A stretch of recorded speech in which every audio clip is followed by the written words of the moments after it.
It's time to remember that. With Kyle Sandel. Presented by Matt Larson, Farm Bureau agent, located downtown Midland. So yesterday we saw a generational performance in Northern Ireland. Scottie Scheffler, the number one golfer in the world, to everyone's surprise, of course, winning the Open Championship. It's his fourth major win overall, but more importantly, he's now 3 of 4 on pace for the Grand Slam, winning the Masters twice so far in his career, winning the PGA Championship earlier this year, and then doubling up on majors this season with winning the Open. And it was never a doubt that Scottie was going to fall in this tournament. He got off to a really good start on Thursday, Friday, and then on Saturday goes into the final day on Sunday with a 4-stroke lead. And it's really going to show how good Scottie Scheffler is in his sport right now compared to other leagues. He's one of the most dominant players in his sport currently, individual-wise.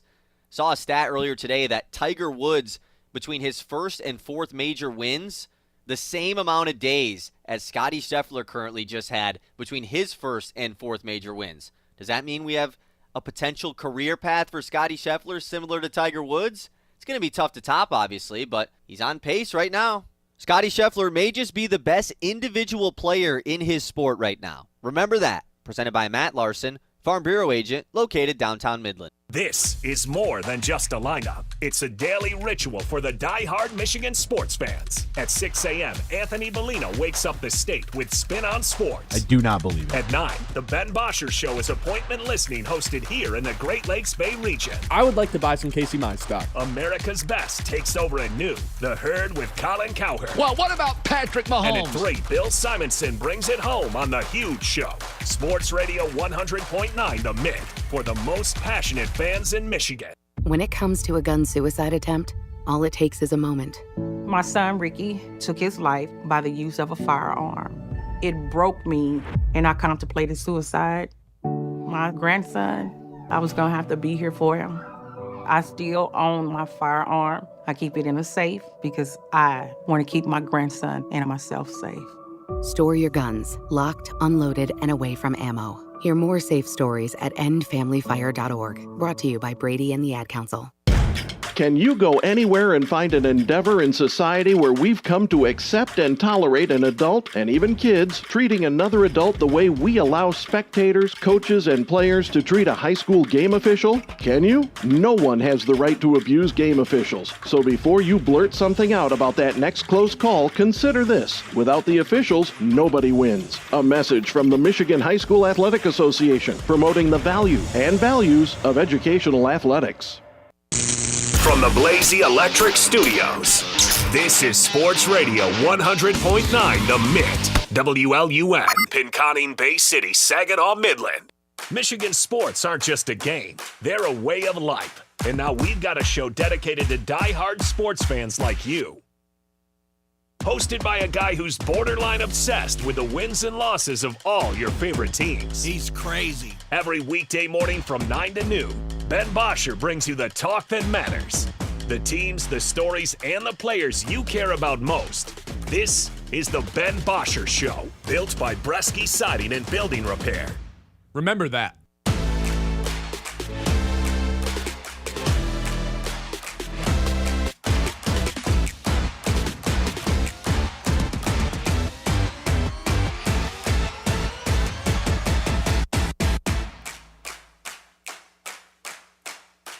Hello, good morning, and welcome into the Ben Bosscher Show, live on 100.9 The Mitt, live on YouTube, live on Facebook. Ben Bosscher here with you as always, with Kyle Sandel back behind the glass. What a Monday! Hope everyone's having a good start to their week and had a great weekend as well. Real quick, what would we rate the sports weekend, Kyle? I think I'd give it like a 7.2. We had baseball back in our lives. We had the Poirier-Holloway fight.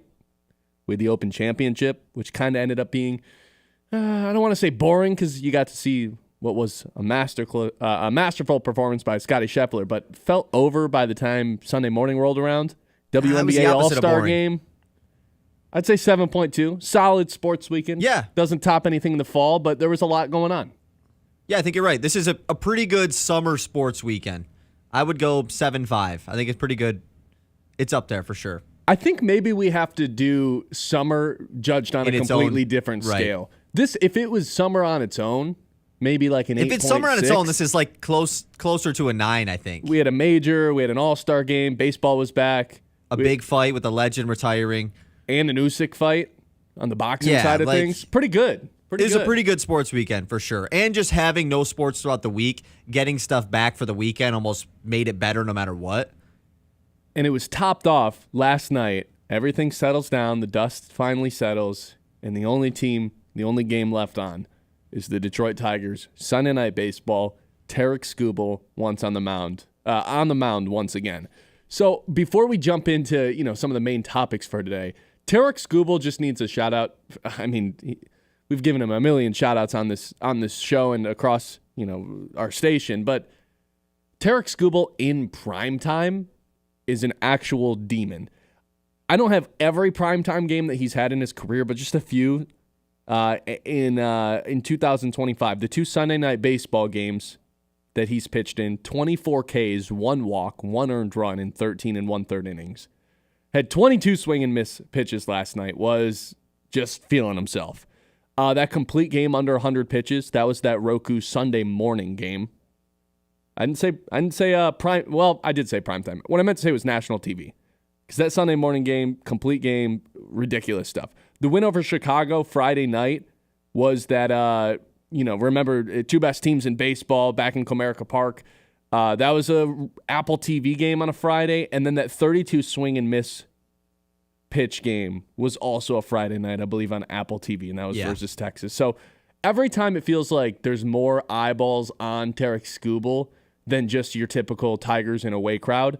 It feels like he steps up to another level, and yesterday was the first time he got a standing ovation from the away crowd that I can recall. He gets pulled from the game, and even the Texas fans are on their feet just kind of recognizing, like, yeah, this guy is a special sort of talent out on the mound. But the thing is, when he got taken out, as much as the Texas fans were able to applaud him, I'm sitting there listening to Dan Dickerson like, what is going on? Why is A.J. Hinch pulling this guy from the game? Typically, we call A.J. Hinch this supercomputer, and he doesn't really make any of these critical mistakes, sees the game 2 steps ahead of time. And I think his super brain is computed and programmed to think about the long-term health of all of his arms, specifically the franchise arm in Tarik Skubal. He's over 100 pitches yesterday. He's at 105 to be exact, and that is, in fact, his season high. Not his career high, but his season high. And I think A.J. Hinch got so excited to take him out of the game after he retired that last batter to where I was like, can we not just let him finish this inning? Because who do you trust more? Tarik Skubal on 105 pitches when the Tigers are on national TV, are on the verge of losing 7 straight games. It's a 1-run game. Do you trust Tarik Skubal, the reigning Cy Young and the guy who's the favorite to win it? Or do you trust Tyler Holton, or name whatever Yahoo you're pulling out of the bullpen? And A.J. Hinch was like, I think I want to put Holton in right now.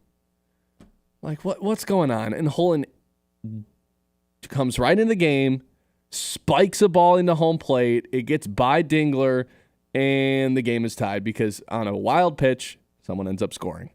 It's like, okay, I don't understand why A.J. Hinch is so adamant about not letting his guys ever surpass 100 pitches. I know Tarik Skubal did yesterday, but the thought of him going more than 105, I think, terrifies A.J. Hinch. I'm all for saving the arms. I don't think you absolutely need to let Tarik Skubal go throw his arm out every single outing, but yesterday did feel like a must-win. Again, the Tigers had lost 6 in a row. Everyone was watching. They're on the verge of losing 7 in a row. It's a 1-run game, and you take out your best player. I did not understand that, nor did I agree with it. But even if they were to have lost that game, they didn't. They come through. Matt Vierling, big hit after he was 0 for 3 for the night, ends up hitting a single, driving in a run. The Tigers end up winning the game. Thank God. Otherwise, we'd probably be having a totally different discussion right now. But maybe not, because you look at this weekend, and even though they were able to close out the series with a win on Sunday night for everyone to watch, and it feels like everything is, the ship is righted, right? Everything feels a little better on Monday morning compared to when it did before the game started yesterday. But at the end of the day, they scored 3 runs this weekend versus Texas, including a shutout. 2 runs yesterday, 1 on Saturday. And now we're consistently getting lineups of 2 of these 3 players at all times, Sweeney, Vierling, and Meadows. And I'm sorry, if you want to consider yourself a World Series team, you can't have more than one of those guys in your lineup at the same time. All of those guys are not batting their weight right now. And remember, Kerry Carpenter's eligible to come back at any time. He was put on the 10-day IL with that lingering hamstring issue on July 2nd. He can come back whenever. The plan was always for him to come back after that All-Star break. Kerry Carpenter, at this point, 27 years old, you know what you're getting. Guy who's going to crush left-handed pitching.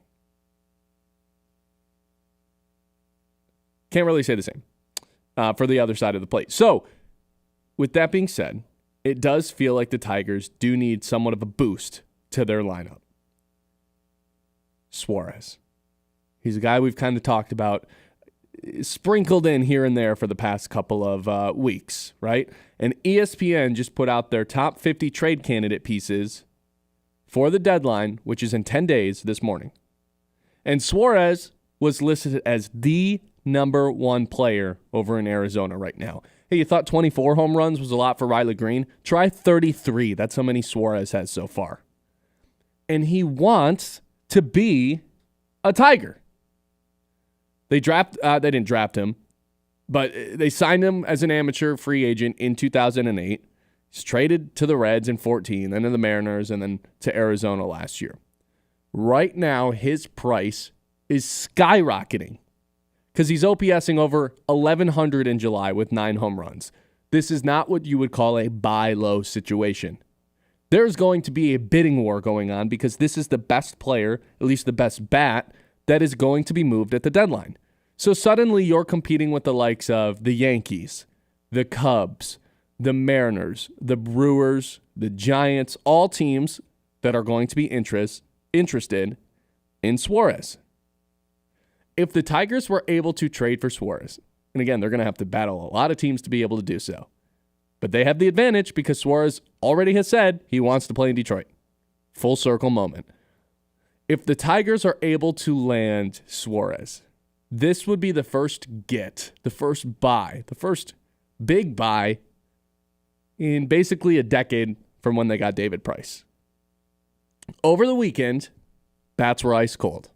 You're starting to see the bottom of the lineup has more guys not batting their weight than you'd necessarily like if you want to consider yourself a World Series teams.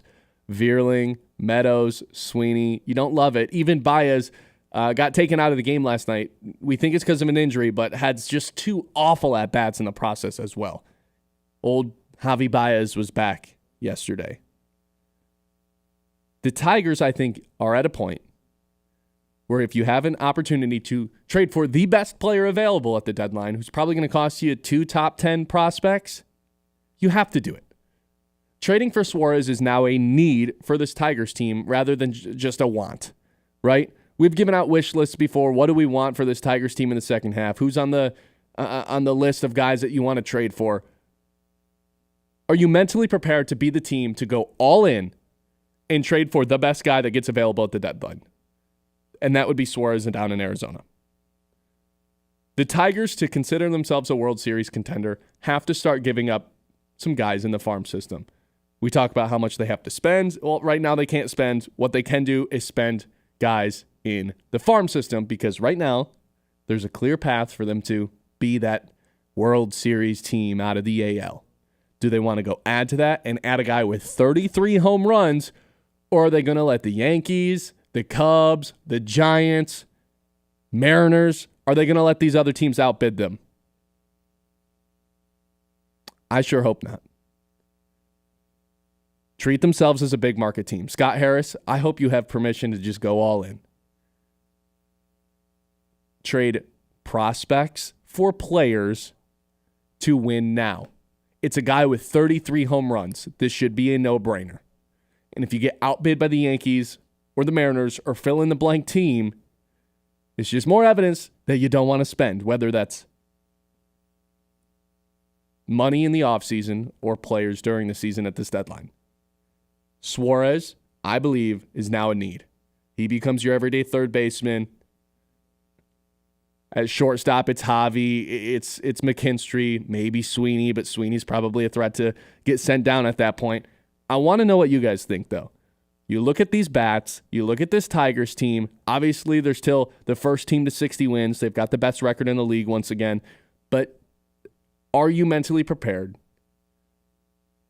for them to trade for Suarez? Or are they going to get outbid by one of these big market teams that consistently at the deadline are the winners? 989-837-6125. We've got a lot coming up on the show. Want to get to some of those Mitt messages and hear what you guys think about that. And also, if Kerry Carpenter and Suarez are both on the roster, who are the two guys that aren't on the roster? All that, bunch of Detroit Lions stuff, because got some news from training camp yesterday, first day number 2 today. Got some Anzalone updates. This defensive line I now think is a bigger black hole than people realize. We're going to rank all the position groups on the Lions. Should be a fun day here on the Ben Bosscher Show, so stay tuned. 989-837-6125. It is the Ben Bosscher Show, live on 100.9 The Mitt. The Ben Bosscher Show, built by Bresky Siding and Building Repair on 100.9 The Mitt. It's the Scholar Athlete of the Month, proudly presented by Fisher Companies here on Sports Radio 100.9 The Mitt. This month's recipient is Scarlett Mason from Standish Sterling High School. With a 4.3 GPA, Scarlett's a member of the track and field team and a state champion in swimming. Scarlett, a member of the National Honor Society, and PALS, a student support group. We get qualified, and then we are someone that if a student is uncomfortable talking to an adult, they can come talk to us about what's going on at home or whatever they're struggling with. The biggest thing was it raised mental health awareness, and I think that's huge in high school. Scarlett will be attending and swimming at Wayne State in the fall. To hear the full interview and nominate a local athlete for our scholarship program, visit 1009themitt.com.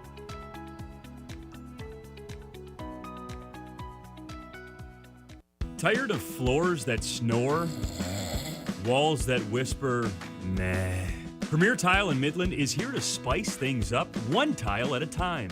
They've got backsplash that'll make your pasta jealous. What? Shower walls that'll actually sing in the morning.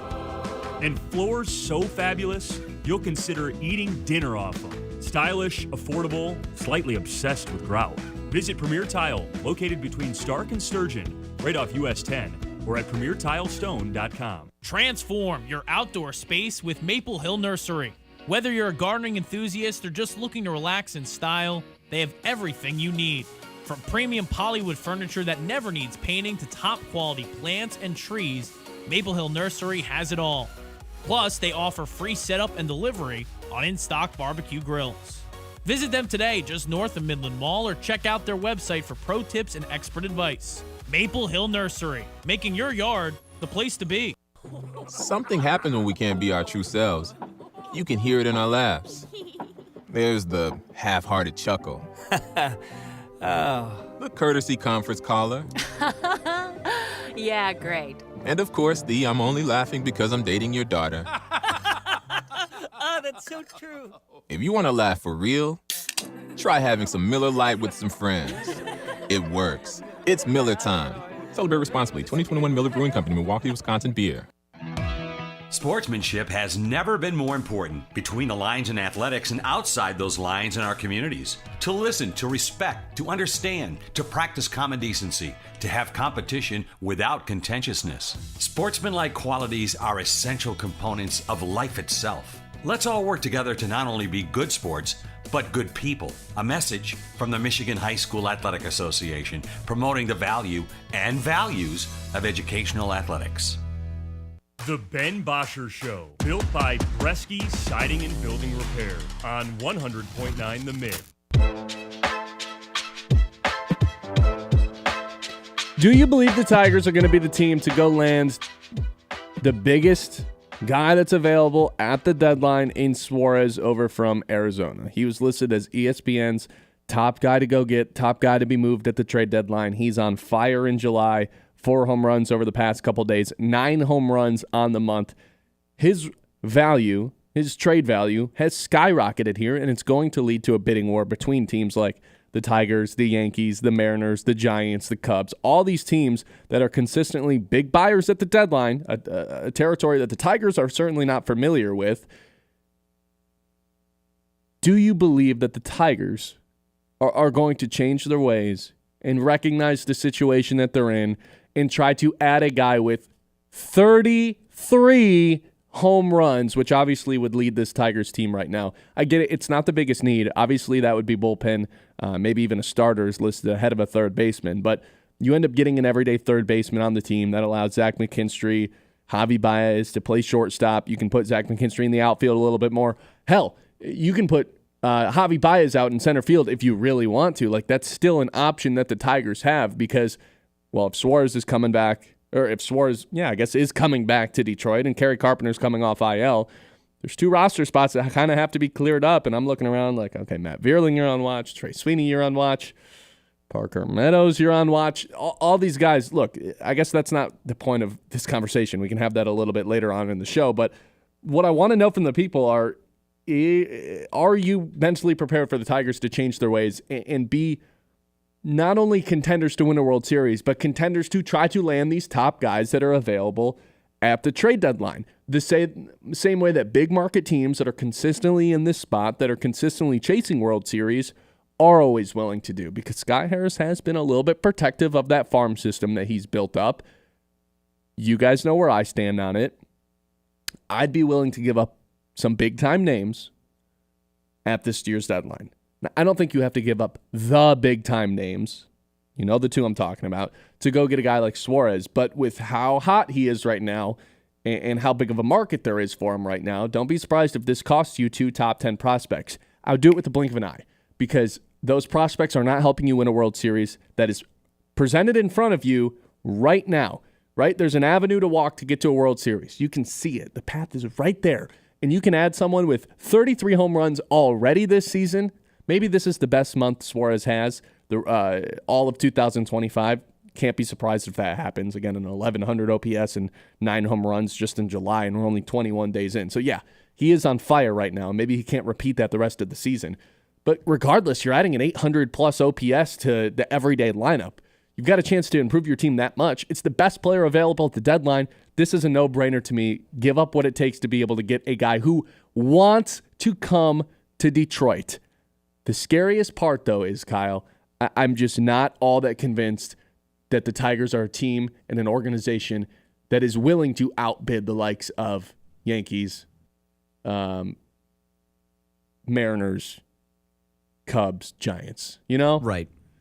Well, my question to you would be, where's the proof? Like, why do you feel that way? Because the Tigers have not been put in a situation to test that yet. Correct. Like Scott Harris, you talk about how he protects the farm system. Of course he does, because that's been his only option so far. Like, them to trade prospects at all the last 4 years under Scott Harris would have not made any sense. Correct. And maybe this is simply, I haven't seen it yet, so why do I believe it? And maybe Which is fair. The other tendencies of this team of lack of aggression spending in the offseason. Especially when you compare it to the Yankees, Dodgers, who will trade their prospects every single trade deadline. Right. I think some of that might be bleeding into the way I think on this, but I think that's kind of fair reasoning behind it. I would agree. Look, I know, like, it's not like Scott Harris hasn't spent money in free agency. I mean, you and I this weekend were joking around, texting each other, like, this Alex Cobb situation really might be He's the worst. for real not about to suit up. I don't think he's going to play the entire year. And they gave him it's not like you signed him for a couple million, $15 million. That's not cheap. That could be forever Scott Harris's worst move. Especially for this team and this division. And he gave Jack Flaherty $25 million. That's a little bit of an overpay too. That second year on the contract, the $10 million is probably more so what accurately depicts what Jack Flaherty's worth these days. So it's not like he can't and won't spend money. But it's not like you're consistently going after these top guys in free agency. You kind of settle and try to find these nice contracts. I know we just kind of crapped on the last 2 guys' contracts worth, but they've kind of done a savvy thing and tried to done the smart thing and save themselves some coin when I get it. That works sometimes. But I think sometimes you got to just throw them up on the table and say, here's what we've got. Let's try to chase this thing. This weekend didn't help them. That's for sure. No. With Suarez going deep 4 times in 2 games. But you know what else didn't help them this weekend? 3 runs, including a shutout against Texas. And that's what I was going to ask you, because when you were talking about the Suarez stuff, like, is it a more of a need or a want? And you said, well, obviously it's not the team's biggest need. Is it obviously? I mean, the Tigers aren't in the situation where they blow the game on Friday due to the bullpen if they put up more than 0 runs. Right. And you're thinking Kerry Carpenter comes back to the lineup and helps out with the offense a little bit, but only half the time. That's the issue. Right. Because at 27, I feel like we've just kind of established he's only useful when certain pitchers are in the lineup. You know, it's not like this. We haven't established that. AJ Hinch has established that. He doesn't play against lefties. Right. And I don't like at 27, I just don't think that's changing all that often anymore. So you get that guy back in the lineup, and maybe you can eliminate like the threesome of Trey Sweeney, Parker Meadows, Vierling. I know Vierling came through in a big way last night, but is rocking a sub 600. Which was nice to see.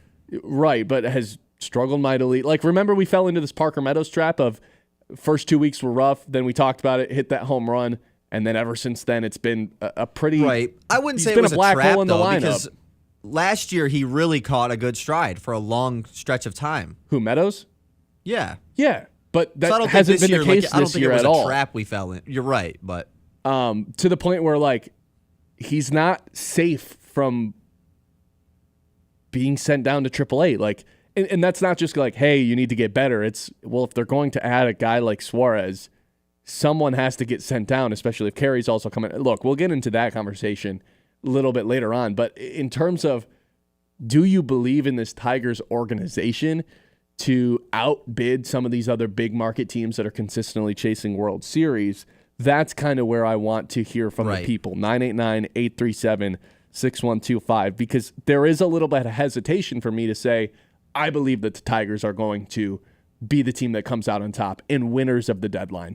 And, you know, we do this with the Lions too, because Brad Holmes said one time, or Dan Campbell said one time, like, oh, we're not trying to win the headlines. We're trying to win in February when it matters. And I think people grab that and are like, well, yeah, you don't have to win any off-season stuff anymore. But it's like, sometimes you still want to go land the best guy that's available. Right. You know what I mean? And Suarez is clearly the best guy that's available in terms of the bats. I mean, and not only is he the best guy that's available, but, like, he's a guarantee to get traded. Yeah. Like, Arizona's for sure wiping everything of their expiring guys. They have Jordan Lawler, who's their top prospect, just waiting to fill in at third base. You can't just keep Suarez with the season that he's having. And it's hilarious, too, because it's like, what have the Tigers always kind of needed?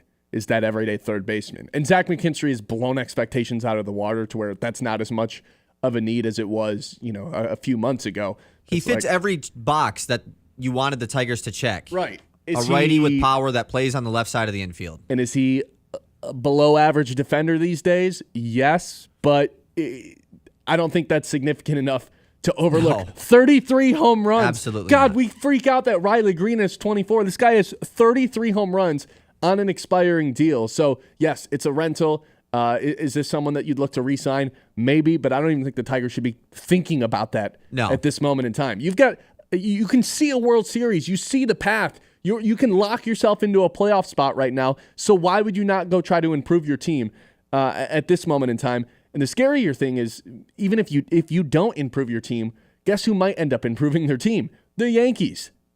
I guess the Giants are less of a consideration. The Mariners are another team that could make a reunion with Eugenio Suarez. And the Mariners just lit you up. Like, the Mariners have 4 awesome bats at the top of their lineup in Arozarena and Crawford and Cal Raleigh and Rodriguez. J-Rod. If they add Suarez to that, I don't even think it's close. The Mariners are by far the team I'm afraid of the most in the American League. So not only, if you don't land Suarez, not only do you fail to improve your team at the deadline, at least offensively, but you also let another team inch a little bit closer to you, a team that has had your number, and more importantly, has had your best pitcher's number all season long. Because all 4 of those bats that I just named at the top of their lineup are hitting, I think it was like 326 versus Skubal in the 2 starts against him. I know that's like a very small sample size, but they've had Skubal's number. The very rare team that has had Skubal's number. I don't love the idea of Suarez ending up in Seattle. And Yeah. Seattle's not necessarily that big market team that you're afraid of, like the Yankees, who consistently They'll go out and make show moves, though. Right. The Yankees consistently show we don't really care about our farm system. We'll get our guys. We've got the best scouts. They also just don't have a very good farm system. No, because they're always willing to give guys up. The Tigers, by far, can hand out the most to teams at the deadline. Of any team that wants to sell, the Tigers should be the first call because of how many things that the Tigers can put on the table with how deep their farm system is. It's just a matter of will they actually start dishing some of these farm system players out. To be determined. It'd be somewhat of a disappointment, though, if they don't go get a guy. If they are going to get Suarez, let's just say that's the move they make at the deadline, but they don't address the bullpen starting pitching region. Oh, that let's also say they be a make a problem. really tiny trade for a bullpen guy. Like, let's just say that's what they do. Are you satisfied? Because we're doing this, is Suarez a need or a want? He's a need. Obviously, it's for sure a want, but has it crept into that need territory yet? I think it has. And more than the others? No, not more than the bullpen. But you know what they say sometimes is double down on your strengths rather than not. It's not like you don't try to improve on your weaknesses. So what is their strength? Is it depth? Starting pitching? Base running? Base running, you could say, is their strength. But just having guys in the lineup that you can, depth, depth of the bats, I think, is their strength right now. 'Cause probably. There's just a lot of guys that you feel comfortable with when the game is on the line in this rotation or in this lineup right now. And if you can add Suarez to the mix, all of a sudden you've got, 5 guys with an OPS of over 800? Yeah. That makes you feel a lot I'm just wondering better. what you prioritize, because Suarez for sure obviously would be the best name that they can get. But is it the biggest need? Are you happy with the deadline if that's what they do? And that's basically it. They don't want to pay many more prospects going out to acquire other guys. I'd be pretty shocked if that was their only move. It feels like they're I would be destined to do, a couple top 30 prospects for a relief pitcher. And Scott Hurst is going to work the waiver wires. He's already been doing that, trying to get this new wave of bullpen arms that we don't know their name until they roll out there. But Chris Fetter gets a hold of them and makes them and you good and I for a have couple of discussed outings. Arizona has 2 to 3 starting pitchers that are also potentially on the move. So you could see maybe a Suarez plus a pitcher package. So that's always in play as well. 989-837-6125. We'll get to some messages when we come back and hit the news. It's the Ben Bosscher Show live on 100.9 The Mitt. Hey, it is the summer season, and if you need to, take care of your lawn or do some projects around the house, Ace Hardware and Sports is the way to go. Locally owned and proudly family operated right here in the heart of Midland. Take advantage of $3 off Ortho Weed Killer, proven power to take your yard back, or go bigger with $10 off Spruce Weed and Grass Killer. Tough on the weeds, easy on your wallet. Visit them on East Main Street, downtown Midland, right where local service meets big-time savings. Support your yard and your community all in one stop. The Ben Bosscher Show, built by Bresky Siding and Building Repair on 100.9 The Mitt. Great Lakes returned from the All-Star break this weekend, going undefeated. Just 2 games, though, as the game on Sunday was canceled. Friday and Saturday, Loons winners over Dayton. One big-time homer put out this weekend by guess who? Cam Decker went deep once again, his 4th homer in just 15 games with Great Lakes. And here's how it sounded on Saturday night. In the 1-0. Decker swings, rips it out to deep left field. Moving back is Stefan, and all he can do is watch it fly. Another Decker dinger. Back-to-back games for him. He did it on Sunday. Took some days off during the week. Crushes that one. 4-1 Loons. Loons are back at Dow Diamond to start a 6-game home series with Beloit on Tuesday. First pitch at 7:05, pregame coverage at 6:50 here on the Mitt. Mirror, mirror on the wall, whose house is the nicest on the block of them all? Not yours. What do you mean? Your siding is faded, your gutters are falling off, and you have shingles missing. I suggest you call Bresky Siding and Building Repair. I'm going to call Bresky Siding and Building Repair right now. Mirror, mirror on the wall, now whose house is the nicest of them all? Yours is, kind sir, yours is. Call me, Derek Bresky, at Bresky Siding and Building Repair today. Hey, sports fans heading up north? Whether you're gearing up for the big game, hosting friends, or winding down after a long day, Hops and Schnapps is your ultimate beverage destination. With one of the largest selections of beer, wine, and spirits in Michigan featuring over 1,000 options from around the globe, we're your beverage experts. Plus, our friendly team is here to help you find the perfect pick. Visit us in Standish, Grayling, and Gaylord today. Hops and Schnapps, raise your glass, raise your spirits. Fueled by wonder and powered by science. At Dow, we're imagining better things for our customers and communities. It starts with our commitment to reach carbon neutrality by 2050, designing, building, and inspiring for the world around us. Because when we wonder, the things our world needs could be just one breakthrough away. That's Dow. All fans on deck. It's Pontooners Weekend with the Great Lakes Loons. July 24th through 27th, presented by Sugar Springs Marine. Kick things off with our koozie giveaway and beer run on Thursday, with Yacht Rock on Friday. Saturday brings a bucket hat giveaway and a fireworks loontacular presented by Farm Bureau Insurance. The weekend wraps up with Super Splash Sunday and Meet the Teen Day. For tickets, visit loons.com. Scrolling? Make it count. Want local sports content that actually matters? Yeah. 100.9 The Mitt is loaded with local highlights, viral plays, breaking sports news, and takes you can't get enough of.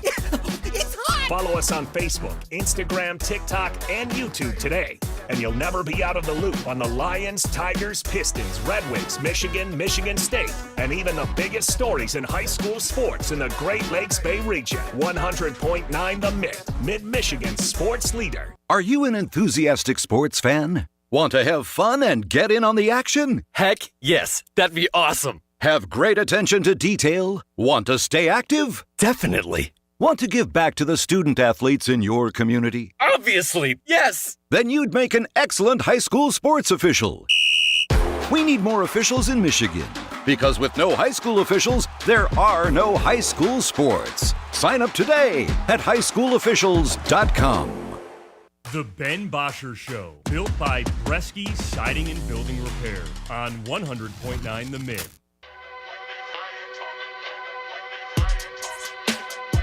Nine 837-6125. We asked the question, do the Tigers need to trade for Suarez?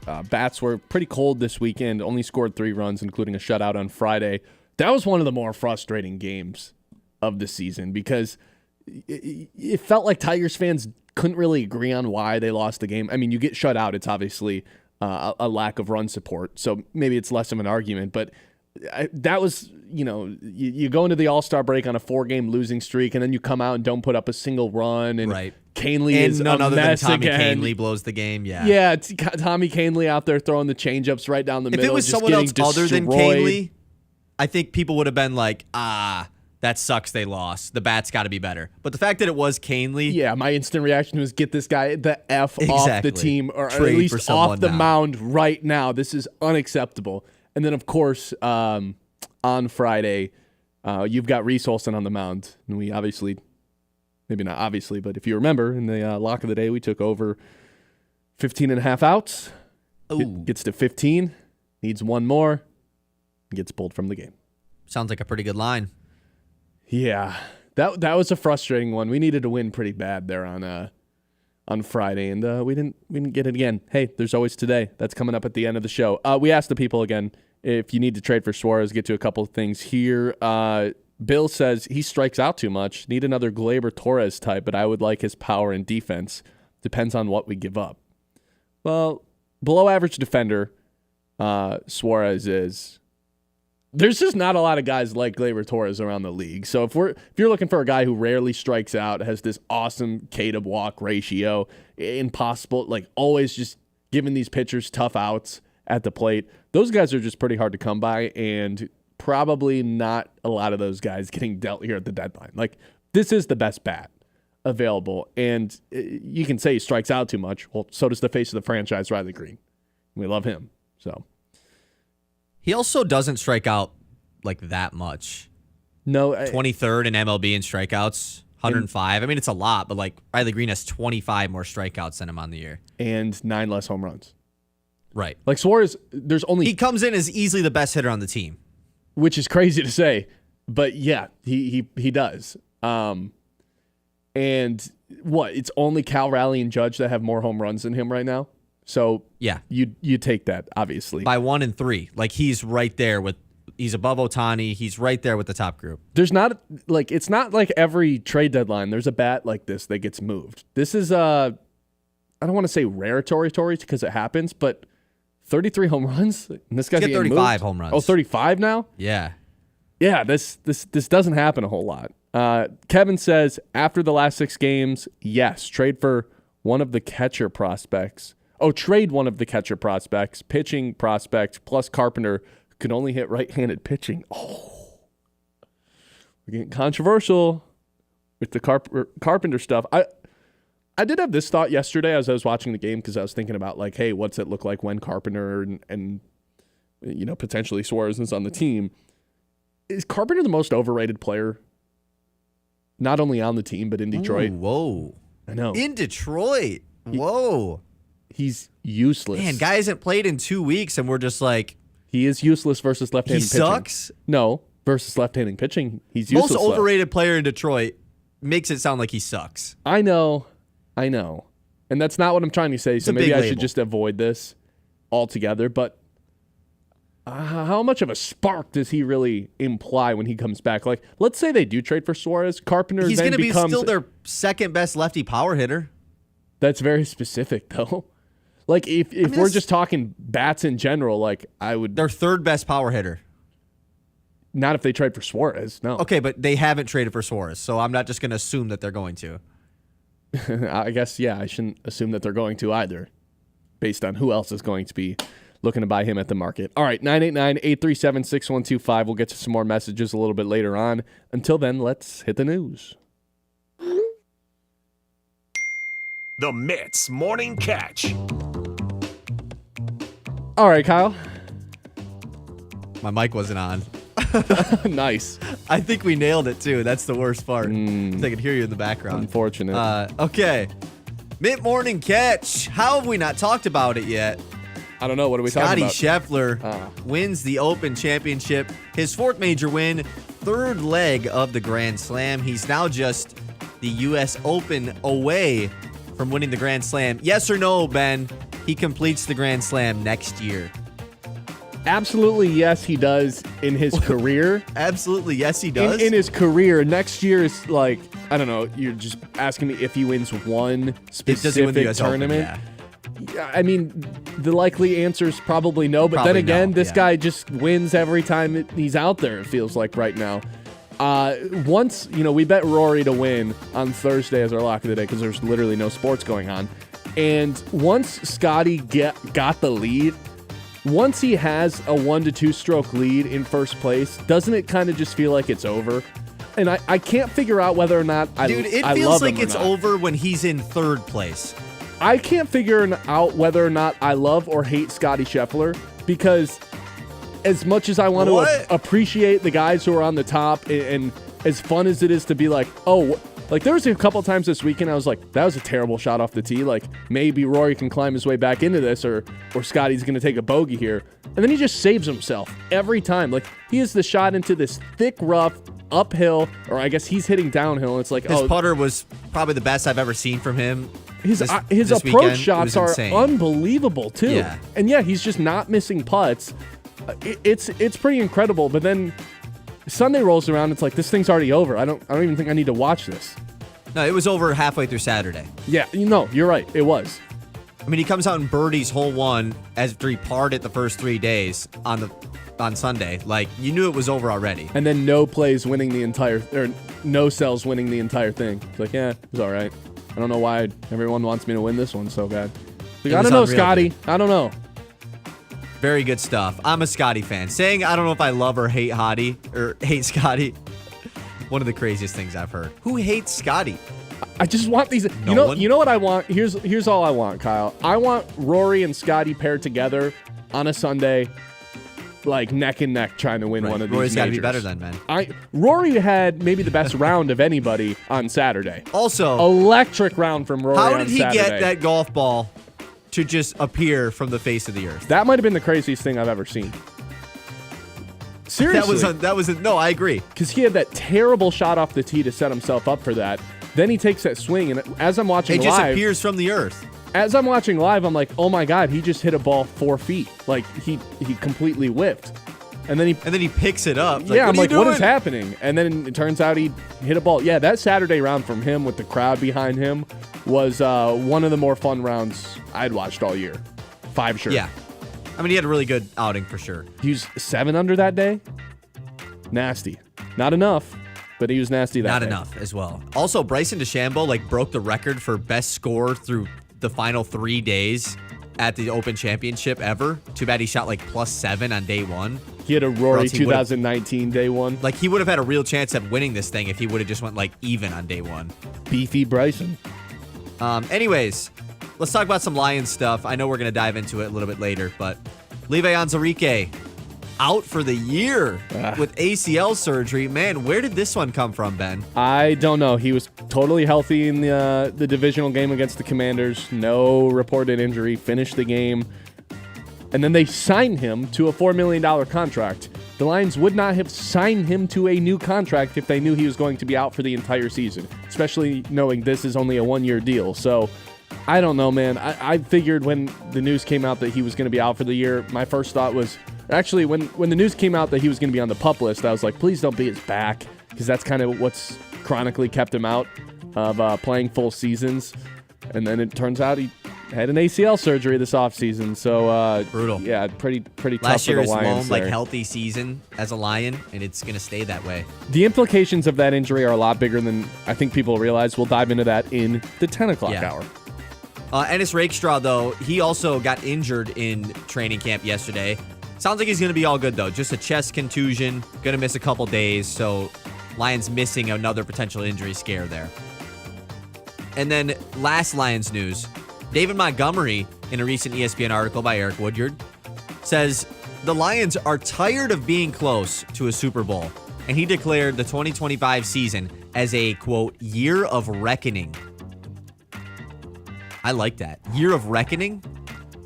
Instead of the kneecap tour shirts, I need a year of, 2025 year of reckoning shirt, and I will buy that. Is that the last thing you have in the news, Kyle? Because I think that transitions we can perfectly into how I want to start our stock exchange. We can save the rest for later. When we come back. I think I like Brad's version of the news more. And what would that be? Just get me off camera. You do this. I don't like this. Hey, we talked a good amount of golf there at the Open in the news segment. I just wanted to let the people know, because we're very public about our golf games. We need to get better. I think we both recognize that. I went this weekend with my mom. She only likes to play the 6-hole course. It's like a mini course. So I didn't even keep score or anything. But I hit a drive off the tee, and I can tell it's one of my better drives I've ever had. Not even in terms of distance. I laid off. I didn't try to murder the ball, and it was just perfect. Had a little bit of slice, but I lined it up, and it was going right towards the green. I was like, I'm pretty sure I just put that on the green. I end up getting to it. It is 4 feet from the pin.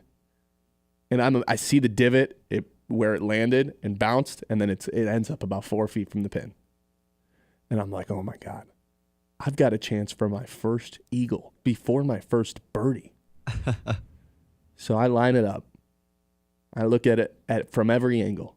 Oh no. For about 4 or 5 minutes.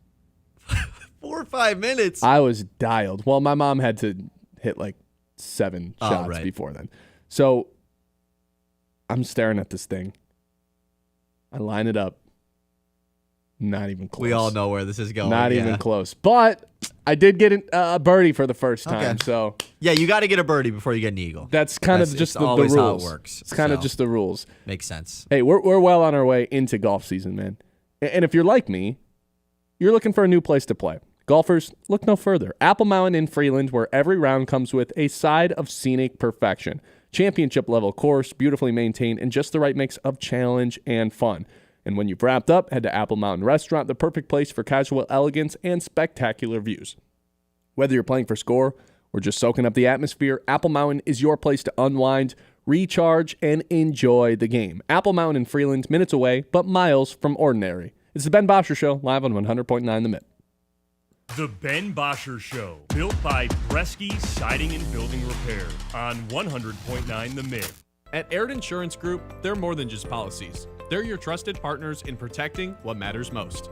Whether it's auto, home, life, or business insurance, their team takes the time to understand your needs and find the best coverage for your unique situation. With personalized service and unbeatable rates, Aird Insurance Group makes protecting your future easy. Call Aird Insurance Group today and see why their clients trust them to keep them covered. Aird Insurance Group. The experience matters.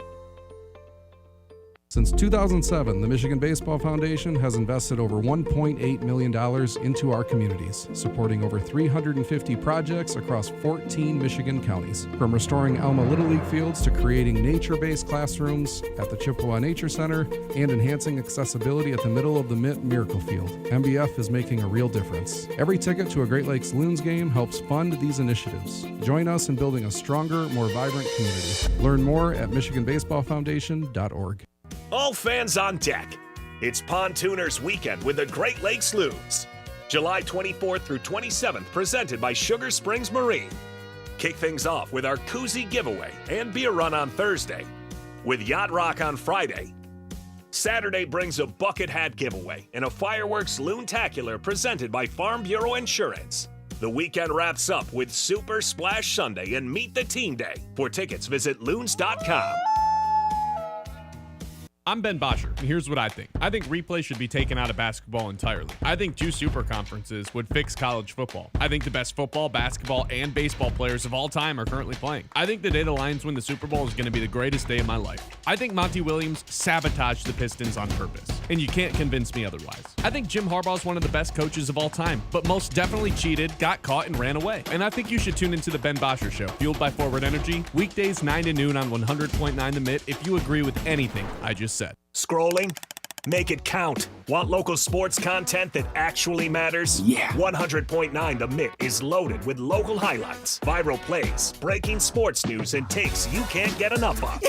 It's hot! Follow us on Facebook, Instagram, TikTok, and YouTube today, and you'll never be out of the loop on the Lions, Tigers, Pistons, Red Wings, Michigan, Michigan State, and even the biggest stories in high school sports in the Great Lakes Bay region. 100.9 The Mitt, Mid-Michigan's sports leader. Hey, I'm Ben Bosscher. And I'm Kyle Sandel. And the two of us are live every weekday on 100.9 The Mitt at 9 a.m. until noon, giving you opinions on the teams that you care about the most. The Lions, Tigers, Red Wings, Pistons, those teams. And a whole lot more. Whether we're breaking down a game from the night before, debating the biggest news from the day, or doing a draft or spread picks, we're always having fun. I mean, come on, it's our job to talk about sports. How could we not be having fun? So if the big games aren't enough for you, if you're a real diehard fan, this show is going to be perfect for you. You can count on us to be your morning sports outlet every day. The Ben Bosscher Show with Ben Bosscher and Kyle Sandel on 100.9 The Mitt.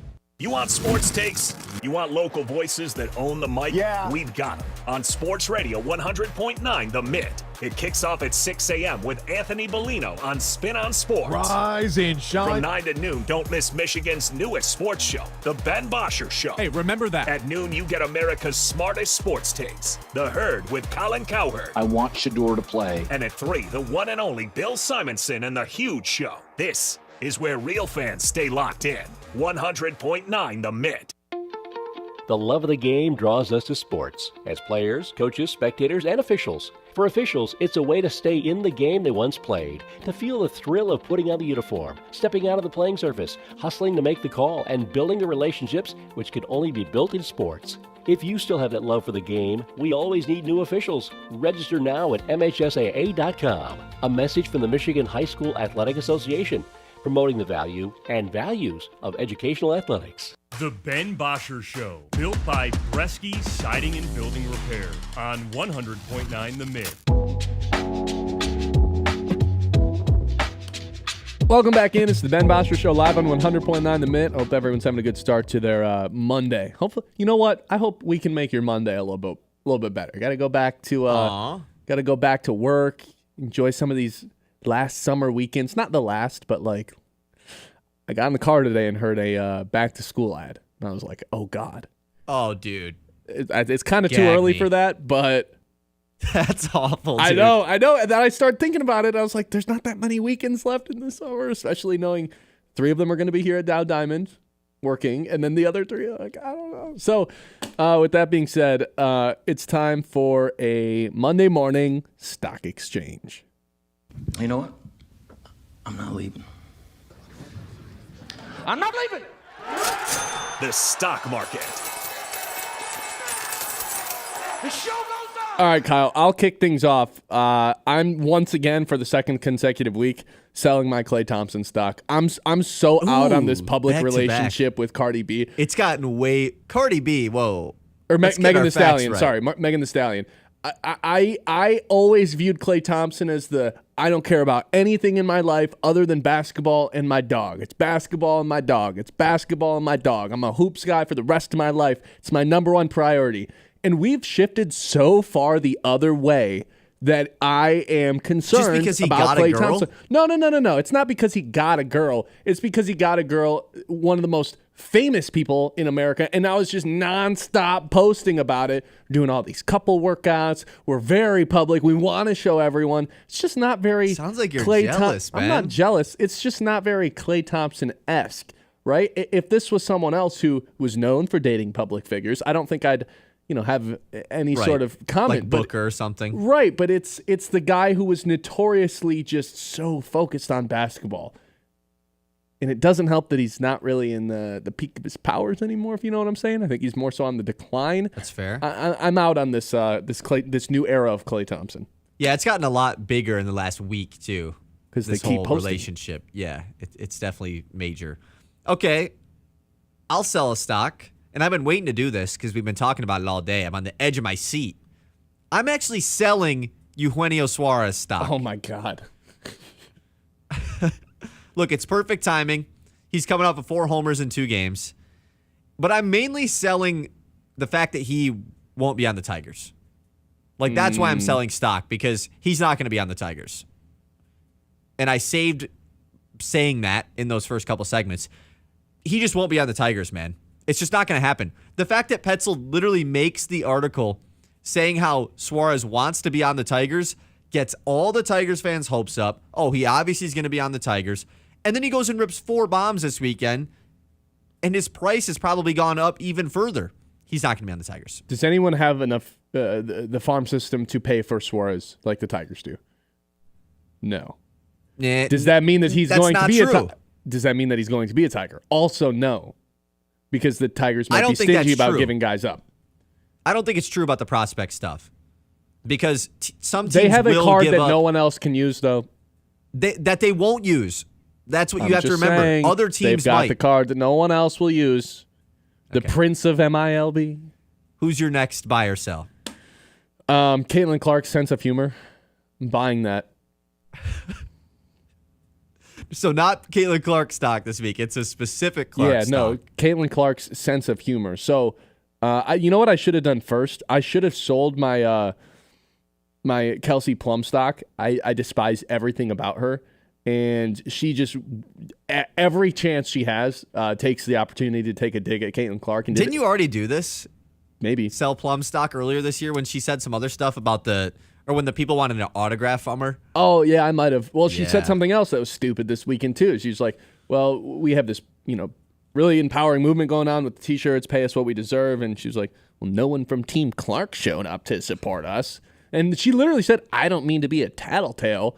Okay, if you're going to start your sentence Even with that. Sabrina Ionescu looked at her like, what was the point of saying that? If you're going to start your sentence with, I don't mean to be a tattletale, odds are you're about to be a tattletale. Yeah. Yes. So then she just completely it's throws like when Clark you say, under the bus. No offense, but... And then you say something completely offensive. So the reason I'm buying stock on the Clark sense of humor was Kelsey Plum posed in front of a Nike sign on accident. She's an Under Armour athlete. The WNBA posted this, and Caitlin Clark commented on Instagram under it, thanks for the free Nike ad. Hilarious. So, yes, I'm buying Caitlin Clark's sense of humor stock. That's good. Give me one more, and then we'll save the rest for the end of the 10 o'clock hour. Okay, I got a good one. I've got I'm like gonna 4 buy, Lions ones. and this is going to lead... This is a Lions one.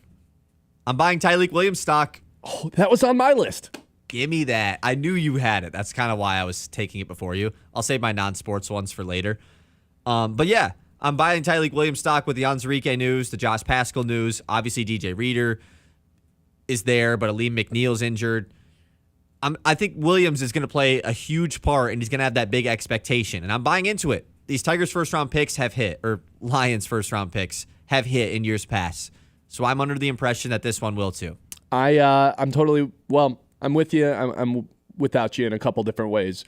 We'll dive into that more in the 10 o'clock hour. It's the Ben Bosscher Show. Ben Bosscher Show, built by Bresky Siding and Building Repair on 100.9 The Mitt. Ugh, the outside of my house needs a total makeover. The siding is faded, the gutters are falling off, and the roof is leaking. What is that falling from the sky? Super Bresky! Who are you? Super Bresky!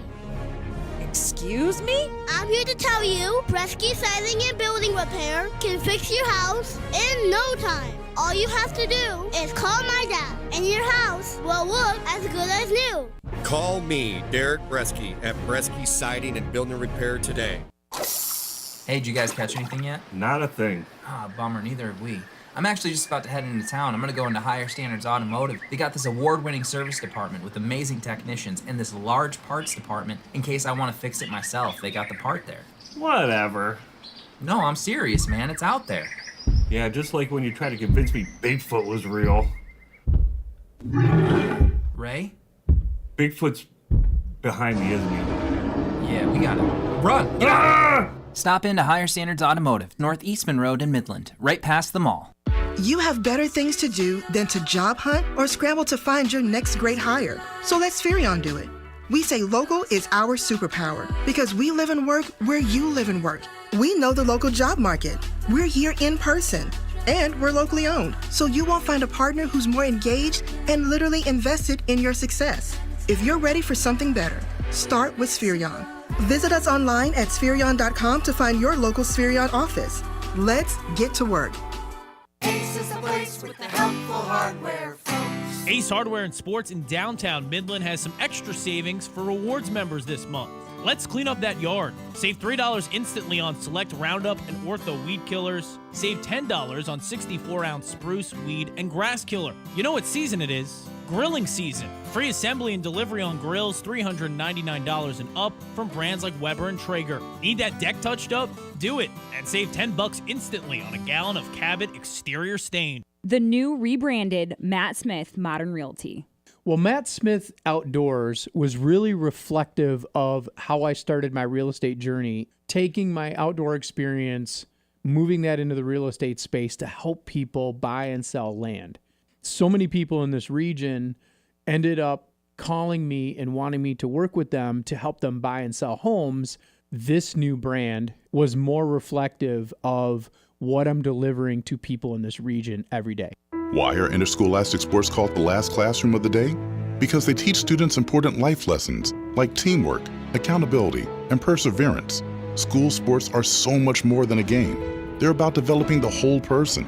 That's why they're an essential part of every student's education. Encourage your student to participate in the last classroom of the day. Interscholastic sports in Michigan. This message presented by the MHSAA and the Michigan Interscholastic Athletic Administrators Association. From the Blazy Electric Studios, this is Sports Radio 100.9 The Mitt, WLUN, Pinconning Bay City, Saginaw, Midland.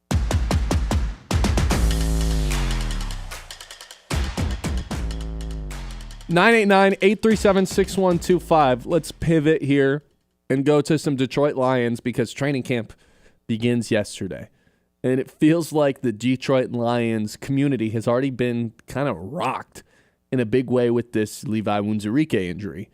There was another injury that got brought up. I mean, Kyle brought up the Ennis Rakeshore injury, but we found out this morning, and I don't know how much of it to really believe and how much of it is somewhat of a cover-up, but Anzalone's apparently dealing with a hamstring injury. He did not practice on Sunday. This didn't come up until today, but he didn't practice Sunday, the official first day of training camp, and I kind of assumed that was, I'm here, but I'm not practicing until I get a new contract. And I'm not all that convinced that that's not happening. I don't really have a reason to believe that other than, hey, if I was Alex Anzalone, I probably wouldn't be practicing without a new contract either. We went through all the reasons on Friday and Thursday, so I don't feel the need to go through them again. But regardless, Anzalone's not going to be practicing for the time being, whether it is because of this hamstring injury or whether it is because of the contract. He's not there right now. So I want to pose the question to everyone out there. What is the bigger training camp concern one day in? I guess 2 days in at this point. Is the bigger concern Alex Anzalone not participating and potentially holding out because of a new contract?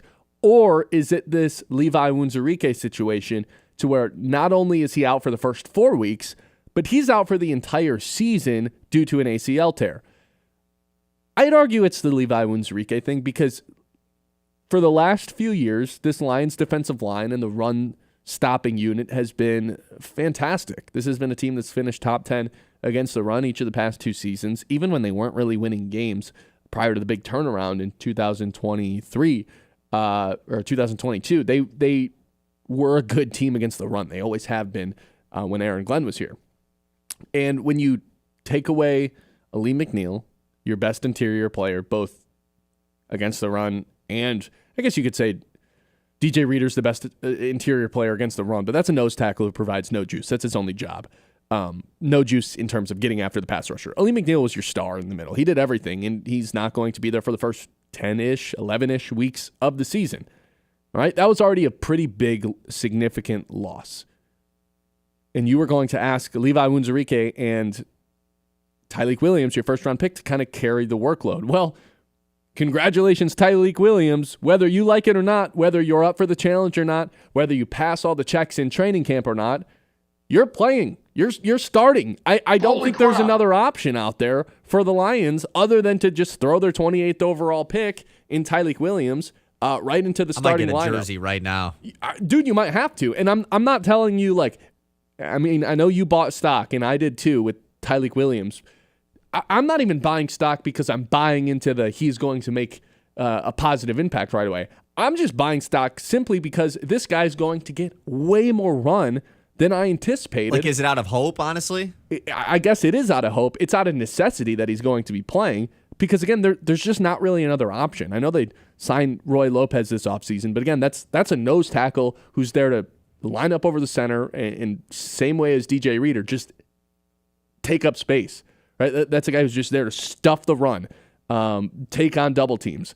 Those guys, Roy Lopez and DJ Reader, at this point in their careers, are not really providing any pass rush juice. And that's fine when you have Aiden Hutchinson and Alim McNeill out there.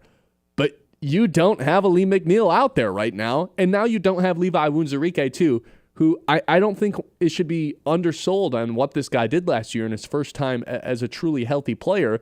45 pressures, tied for most on the team with Alim McNeill and Aiden Hutchinson. Career high in pressures, sacks, QB hits, hurries, all of it. And you can line him up as an edge. You can line him up as a defensive tackle. You can line him up in a hybrid between those two positions. The Lions used Levi in a variety of ways on this defensive line, and that's part of the reason I thought it was important to bring him back because he did so many different things on this defensive line. For them to get him back at a $4 million deal, 3.5 guaranteed, was one of the best signings that Brad Holmes has had in his tenure as the Lions GM. So I was really excited to be able to bring that guy back. And honestly, that was a nice guy to kind of split reps with Tyleik Williams. Or, maybe if Tyleik Williams isn't up to speed, Levi's just kind of getting more run than him. I don't think there was a circumstance where Tyleik Williams was pushing Levi out the door, if that makes sense. Like, that's how good Levi was last season. And now he's out for the season. And now I'm looking around at this defensive line like, wait, okay, Hutch is back, so maybe you can just say better regardless. But you're losing out on a Pro Bowl caliber player in Alim McNeill. You don't have your best and most diverse depth piece in Levi Onwuzurike. Suddenly, I'm looking at this defensive line like, I don't really know if this is a strength at all until Alim McNeill comes back. Crazy to say about a defensive line that features a guy like Aiden Hutchinson, but look around the rest right now. Marcus Davenport, Sumi, don't trust him to stay healthy. Zdarius Smith not on the team right now. DJ Reader, no pass rush juice. There's not really another guy outside of Aiden Hutchinson right now that you can point to and say, I know exactly what we're getting from this person. I know Josh Pascal's still around. also dealing with an injury. I was going to say, is he still around? May or may not be healthy by week 1, according to Dan Campbell was not very confident in his answer. Like, yeah, he should be back by September. Okay. Thanks for the update. Yeah, didn't know about that one either. Regardless, Tyreek Williams now in a situation where is clearly one of the most important players at training camp right now. Like, has by far the most important few weeks of his life leading up to week 1 because the Lions are simply going to need him. So what's the bigger story? This defensive line suddenly not being a strength and maybe even a weakness? Or is it this Anzalone? I'm hesitant to even call it a hold-in yet because they've got the hamstring injury to hide behind. And it could maybe be hide rude behind to is say harsh. that it's like, he's hiding behind this injury. It's not really real. It's what something, if it is real? Something is there, though. Something for sure is there. I mean, Anzalone also, I don't know if you saw his Twitter page this weekend. Oh, he's an active user of XC Everything app. It has everything. Yes, it does have everything, including Alex Anzalone. And he basically quote tweeted a tweet that was like, it was a linebacker stat that he was ranked in the top 5 at. Yeah. And he quoted it with just like the emoji with the Sherlock Holmes emoji. Yeah, with the magnifying glass. Like, you know? The monocle. You don't just do that. You're not just trying to flex on Twitter users. Like, look at me, I'm top 5. No, he's doing that purposefully.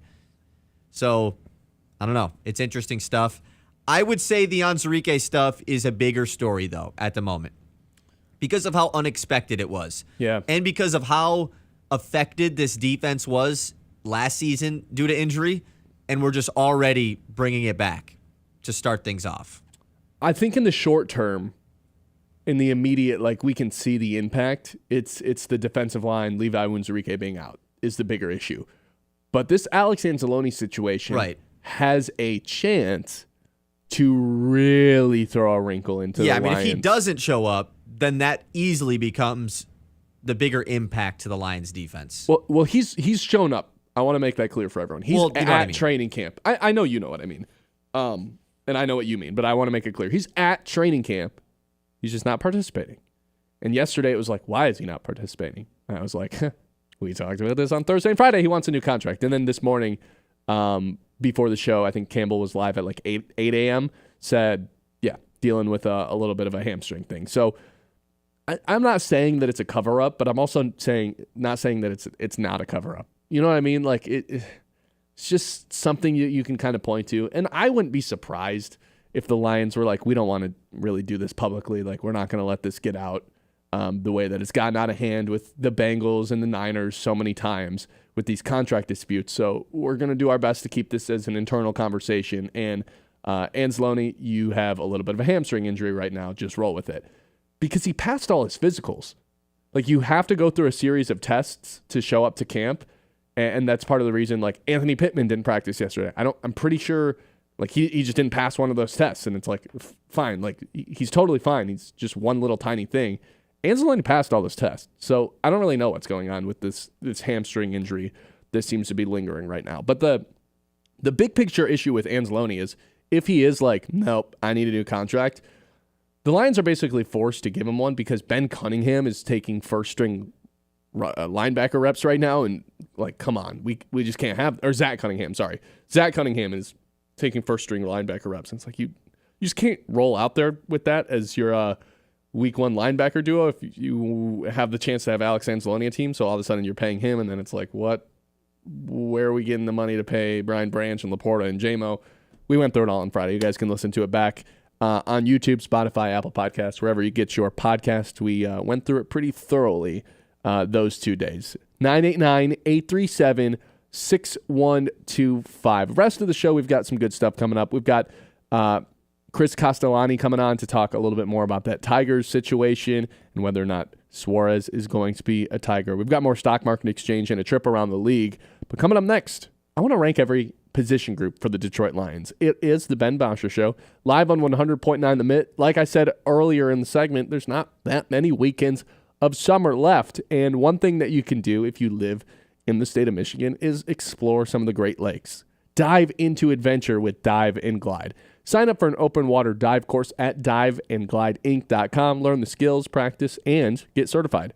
Whether you're a beginner or brushing up on your skills, they've got the classes to get you underwater with confidence. If you're already a pro, shop the best state-of-the-art gear online. I'm talking fins, regulators, masks, gauges, and more. Visit diveandglide.com, diveandglideinc.com that is, and gear up for your next underwater adventure. That's diveandglideinc.com, Michigan's home for all things scuba. The Ben Bosscher Show, built by Bresky Siding and Building Repair on 100.9 The Mitt. At First Class Epoxy Floor and Counter, floors don't just get coated, they get a makeover. Epoxy's so tough, it shrugs off spills, stains, and even your wildest dance moves. Garages, workshops, anywhere you want a floor that's smooth, shiny, and just a little bit sassy, they handle it all with style. No more boring floors. Get ready to impress everyone who walks through the door. Slide into durability and flair.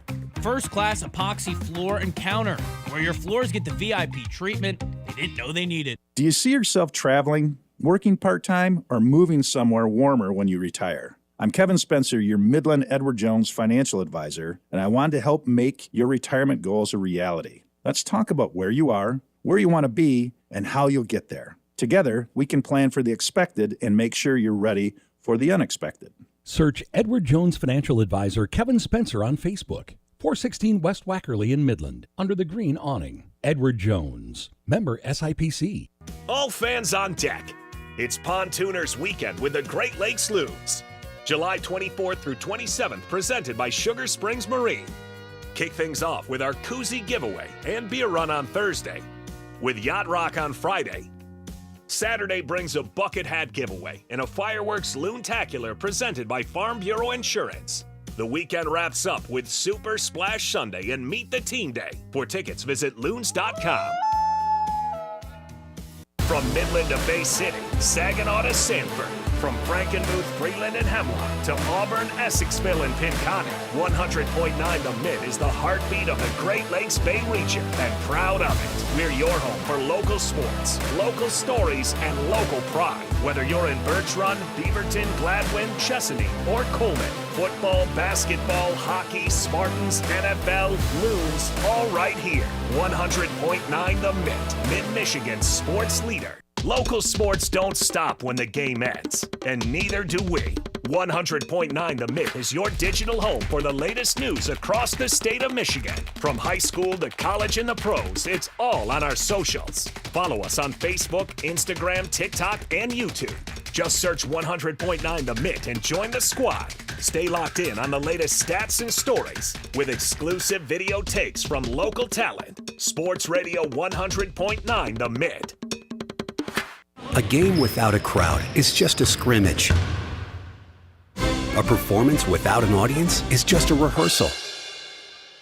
Without your presence, high school sports and the performing arts aren't possible. Ensure that these essential extracurricular activities continue to enrich the lives of students in Michigan. Purchase a ticket to your local high school's game or performance. This message presented by the MHSAA and the Michigan Interscholastic Athletic Administrators Association. The Ben Bosscher Show, built by Bresky Siding and Building Repair on 100.9 The Mitt.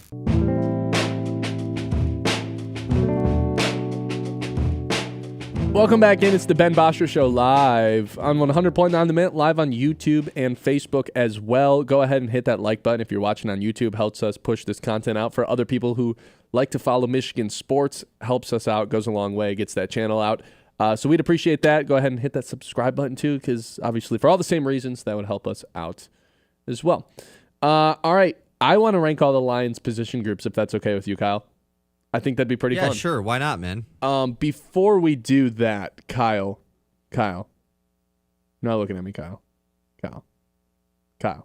I'm looking at you through the iPad. Now you are. Sorry, I was trying to find these Steelers jerseys you're talking about because apparently these sound pretty bad. So I wanted to check them out. Well, during the break, I saw that there was new Steelers jerseys, and they are some of the uglier NFL jerseys I think I've ever seen. That's just kind of what they do, you know? They kind of like are the team. They always got to supply the ugly jerseys. These are worse than the Bumblebee ones. The Bumblebee ones are at least like funny. They're like, Okay, yeah, haha, they are these funny. are like so bad that they're funny. These remind me of the Packers ones. The Packers ones are the worst jerseys I think ever put out by an NFL team. I don't know. Once these Steelers take the field in these jerseys, I think they're kind of competing for that spot. Anyway, let's rank the Lions position group players. I have this built up, not necessarily like corners, safeties, wide receivers, running backs, but the groups I have are offensive line, defensive line, secondary, weapons on offense, linebackers, and quarterbacks. See, we didn't even So talk 6. about this, but I knew exactly how you were going to do this. So that those are the same exact 6 that I have. We're just like-minded. We're just like on the individuals. same. Yeah, we're just like on the same page, man. Or you're just easy to read. Is that a bad thing? Am I like? Yeah, that is a bad thing. I'm like the Greens over at Apple Mountain. Okay, right. The number one position. The number one position group for the Lions, I believe, is the weapons. I think I've made this clear. We'll circle back. So I have the weapons as number 1. With the Levi Onwuzurike injury, I have the secondary as number 2. Quarterback, number 3. Linebackers, 4. Offensive line, 5. And defensive line, 6th. Pretty shocking for me. And I think for all Lions fans. Wait, what was 3? Quarterback 3, linebackers 4? Yeah. Okay, I'll just throw this out there. So, really quick. Weapons, secondary, quarterbacks, linebackers, offensive line, defensive line. What's the first thing that sticks out? Because for me, it's how are the offensive line and defensive line, the 2 biggest strengths of the team over the past 3 years, ranked 5th and 6th. Yeah, that's absolutely the first thing that pops out. Like you said, I mean, that has been the 2 best units of this team. And my answer on how that happened would be Ali McNeil and Levi Onwuzurike are both hurt. There's a rookie starting on that side of the ball now. It's hard to say DJ Reader is going to be any better. And, yeah, just kind of hard to say that. And this is with Aiden Hutchinson returning. You still believe they're the worst? It's not. Yeah, really? I do. I mean, and then you look at the offensive line. How are they 5th when they've been 1st for so long? You lost down on a Hall of Fame center, a Pro Bowl guard, and you replaced them with unproven guys, right? Like Tate Ratledge is an unproven player. We have no idea what we're getting from Tate Ratledge. Now, you believe that the Lions draft on character, and you believe this guy's going to step in and do the best job possible for a rookie taking over and filling in the shoes of an all-pro center. I'm totally with you on that. Like, you can have optimism that Tate Ratledge is going to walk in day one and make an impact. I think it's fair to have optimism, yes. It is fair. But at the end of the day, they're totally unproven players, especially, Chris Mahogany, too. He's only started 2 games, both of which were amazing. Film was great, but unproven for the most part. Graham Glasgow, by the time the season was in the playoffs, was a completely deteriorated player and was not the same player. So, and you guys know how I feel about Taylor Decker. So, I don't know. There's just like, you look at the offense and defensive lines, and it's like, this is just not the same group as the groups that we were talking about last year at all. It's by far the 2 groups that have had the most turnover. So I think there's certainly the most question marks with those 2 groups in terms of what are we getting. So for that reason, for me, going into the year, they had to be 5 and 6. Unless there's an argument out there that you want to make that 2 best players on the team are on these 2 units. So that is the argument that I would make. My list is much different than yours. I'll just run through mine really quick, and then we can dive back into the O-line, D-line stuff. I have the same top 2, weapons 1, secondary 2. I've discussed how I believe by the end of the year the secondary could be number 1, but it's a could be right now. Weapons for sure is still number 1. I have the O-line at 3. Quarterbacks 4. D-line 5. And I have linebacker core 6. Look, if we're doing this assuming stuff, we're assuming Alex Anzalone's not playing right now. No, I'm assuming he is. I think it's pretty unlikely they get to week 1 with him not playing. It's just a matter of, does he have a new contract? I know I've talked about the Anzalone thing a lot, and that's probably pretty, deflating for me to come in here and be like, well, I think he's going to be there at the end of the day. But, I don't think they have another choice but to pay him, or he doesn't have a choice but, because it's a $6 million salary, so, cut that into 18 parts or 17 parts. It's not like you're going to be willing to give up all that money. $350,000 a game, does that sound right? Yeah. So I just don't think he's willing to take those pay cuts for missing games, or he's going to be making more than that. So I do think at the end of the day, he's going to be there. So if we are working off the assumption he's going to be there, him and Jack Campbell, where would you rank them? Because you had them 6th. I have them 6th because the D-line has Aiden Hutchinson. The offensive line has Penei Sewell. Like, that, to me, can't be the bottom 2, with the 2 best players on the team being in those groups. Which is reasonable, for sure. And the linebacker core is not bad, and that this is a good team. So them being 6 doesn't mean this is the position they need to address the most, you know?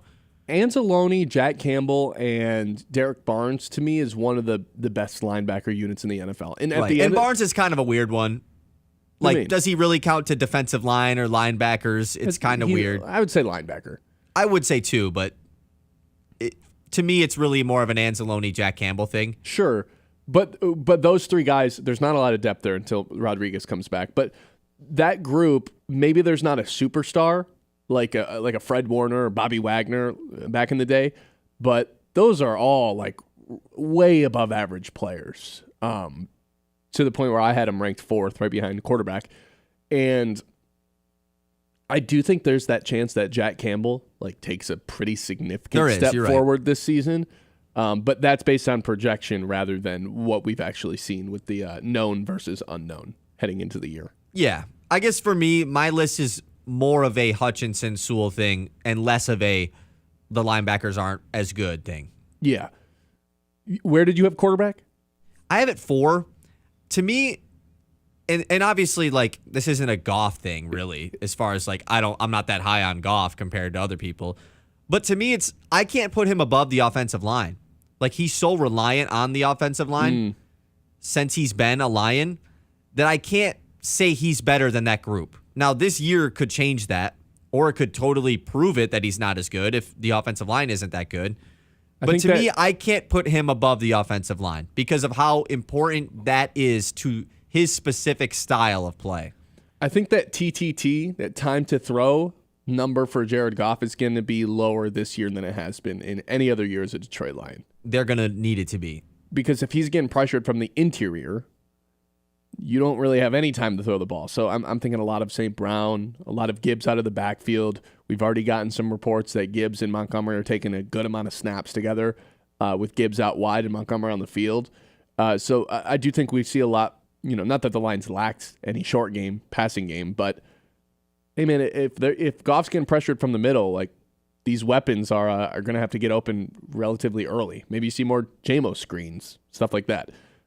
So is there any argument for weapons to not be number 1? No. That's what I'm thinking. I don't think so. If this is how we're going to split, if you wanted to split up running backs, receivers, and all that stuff, you'd probably have to say running backs are 1. Running backs 1, right? Yeah. I think they have the best running back duo in the league. They have probably 2 top 10 running backs in the league. I was actually thinking about that this weekend. A top 5, a top 10. I was going to say, I think top 12 locks you into, you can say it. Top 10 is fringe for David Montgomery. But top 12 feels biasly, I think he's top 10, just because of how insanely efficient he is. He is. And he's being slept He's the most on. efficient running back in the NFL last year. Oh, you know what's funny? When you read that last headline in the news and you said David Montgomery is hungry, and what was he deeming this season? He was deeming 2025 the year of reckoning. Yeah. And I said this would be a perfect transition into the stock market. I didn't even get to my David Montgomery stuff. Yeah. You're gonna buy? TBD. We'll close the 10 o'clock hour with more David Montgomery stuff. 989-837-6125. Before we do that, let's take a trip around the league. When we come back, it's the Ben Bosscher Show live on 100.9 The Mitt. The Ben Bosscher Show, built by Bresky Siding and Building Repair on 100.9 The Mitt. Looking for the perfect golf getaway? Tee up at Sandy Ridge Golf Course, Midland's hidden gem. Whether you're a scratch golfer or just out for fun, Sandy Ridge offers a beautifully maintained 18-hole course, friendly staff, and unbeatable rates, plus a brand new clubhouse. Book your tee time today at sandyridgegolfcourse.com or call 989-631-6010. Sandy Ridge Golf Course, where great golf meets pure Michigan beauty. At Tommy's Express, you can get your car clean shiny and dry in just minutes.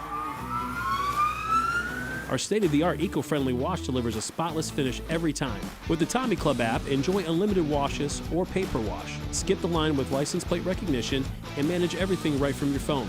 Fast, clean, and simple. Visit Tommy's Express today and see the difference. Text Clean Card to 86697 for a free works wash. Offer valid for new guests only. By participating, you consent to receive promotional information text from Tommy's Express. Message and data rates may apply. Message frequency varies. For 100 years, Forward Energy has been more than just a home heat and fuel provider. We've been a part of your community, and you've been a part of our family through every storm, every season, and every moment. We've been right here, keeping you warm and safe. As your hometown energy provider, we deliver more than just propane. We deliver peace of mind with reliable service, quality you can count on, and a commitment to always being there when you need us most. Forward Energy, 100 years strong, fueled by family, powered by community.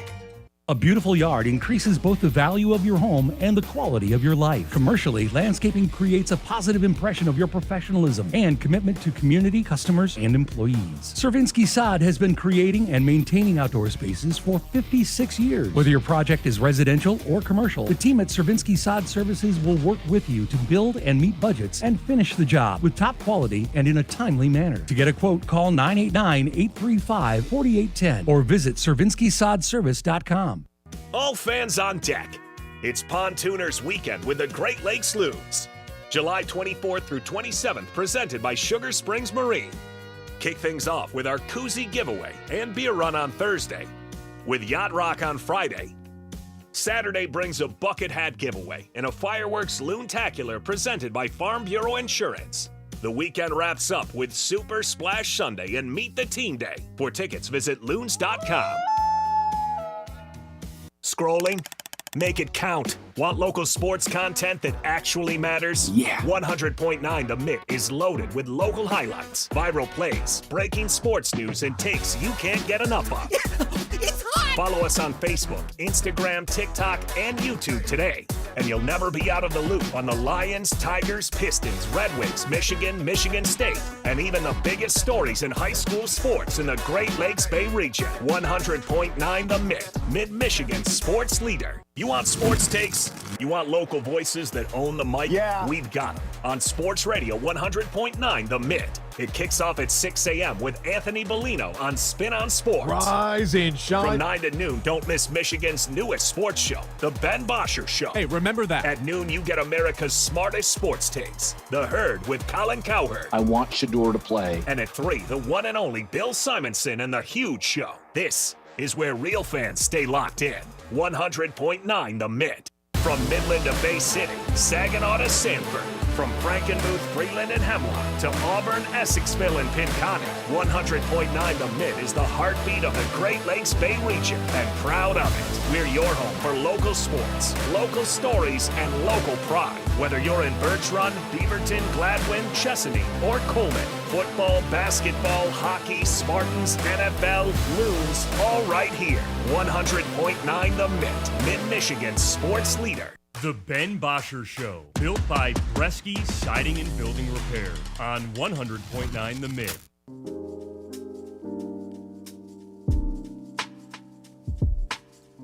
(989-837-6125). That's how you can reach out to us here via our Mitt messages. You can also leave a chat in the YouTube comment section as well, or the Facebook. Hit that like and subscribe button if you're watching on YouTube. Let's take a trip around the league. It's time to zoom out and go around the league. All right, Kyle, what are we doing today? You know, it's a good question. No, I'm kidding. This is like the first time we haven't really talked about what we're doing today. For Around the League? Yeah, I mean, I know the segment that we're doing, right but we now. never planned how we were going to do it. I think this is almost better if we just do it live. We literally are doing it live. Yeah. That's what we're doing. Yeah. Ranking the 2025 NFL rosters, aka the best projected starting lineups. This is by ESPN, of course. We love reacting to their interesting articles. I'll put it that way. Usually we just sit here and say that's. Did you happen to catch the one Brad and I did on Friday? Oh, this one sucks. Did you happen to catch the one Brad and I did on Friday that was just blatantly wrong a handful of times? I was laughing pretty hard at your guys' back and forth of who's the highest paid safety in the NFL? Kirby Joseph. No, it's not. Yeah, it is. Because I was pretty confident I was right about that, and I don't remember who the article said it was, but it wasn't Kirby Joseph. And then I was like, okay, I think this one's pretty much a wrap now. Hopefully this one's better. That's what happens. I missed the show for one day, and it's like we're just not getting credible articles and sources, you know? Yeah, that's what it was. You're right. Okay. So as I said, ranking 2025 NFL projected starting lineups. This is 22. This is everybody starting offense and defense. What about special teams? It is not special teams. Yeah, so. See, already off to a bad start. Wow, Jake Bates really affects it that bad? Jack Fox? I'm just joking. I'm joking. I want you to guess these. Okay. Because I have kind of looked at it. Okay, I have a hard Top time 10. thinking the Eagles aren't number one, considering they just won the Super Bowl and lost on very little talent. The only team that would be threatening them, I think, is probably the Ravens by adding Jair Alexander, and that actually might be enough to do it. But I'll go with your guess? I'll go with the defending Super Bowl champs, the Eagles. No love for the Lions? No, I mean, if they still had Ali McNeil, if it was a healthy Lions team with Frank Ragnow, I think they were number one. But that's just not the reality of things anymore. So, no, right. I think the Lions are probably top 4 or 5. But I'll go with Eagles, number 1. Eagles are number 2. Ooh. Ravens are number 1. Okay, I was on the right track there. You were on the right track. Not mad about that. Did they have like a quick little blurb as to why they thought the Ravens were number 1 over the Eagles? Is it simply the Jair Alexander addition? Well, they say their biggest strength being Lamar Jackson quarterback was kind of their big thing, like That's having fair. Lamar. And they don't really have a big weakness is kind of where they went to. X factors, Ronnie Stanley being back in the lineup. Sure, he's injured every year. Yep. And then for the Eagles, they just kind of say, like, it's more all around, whereas the Ravens' top talent is there. So. Oh, it's obviously the addition of DeAndre Hopkins as to why they're number 1, right? Oh, yes, that's right. By the way, well, I'll have you guess number 3, and then I'll mention what I was going to say. I'm sorry. That was probably loud. It was.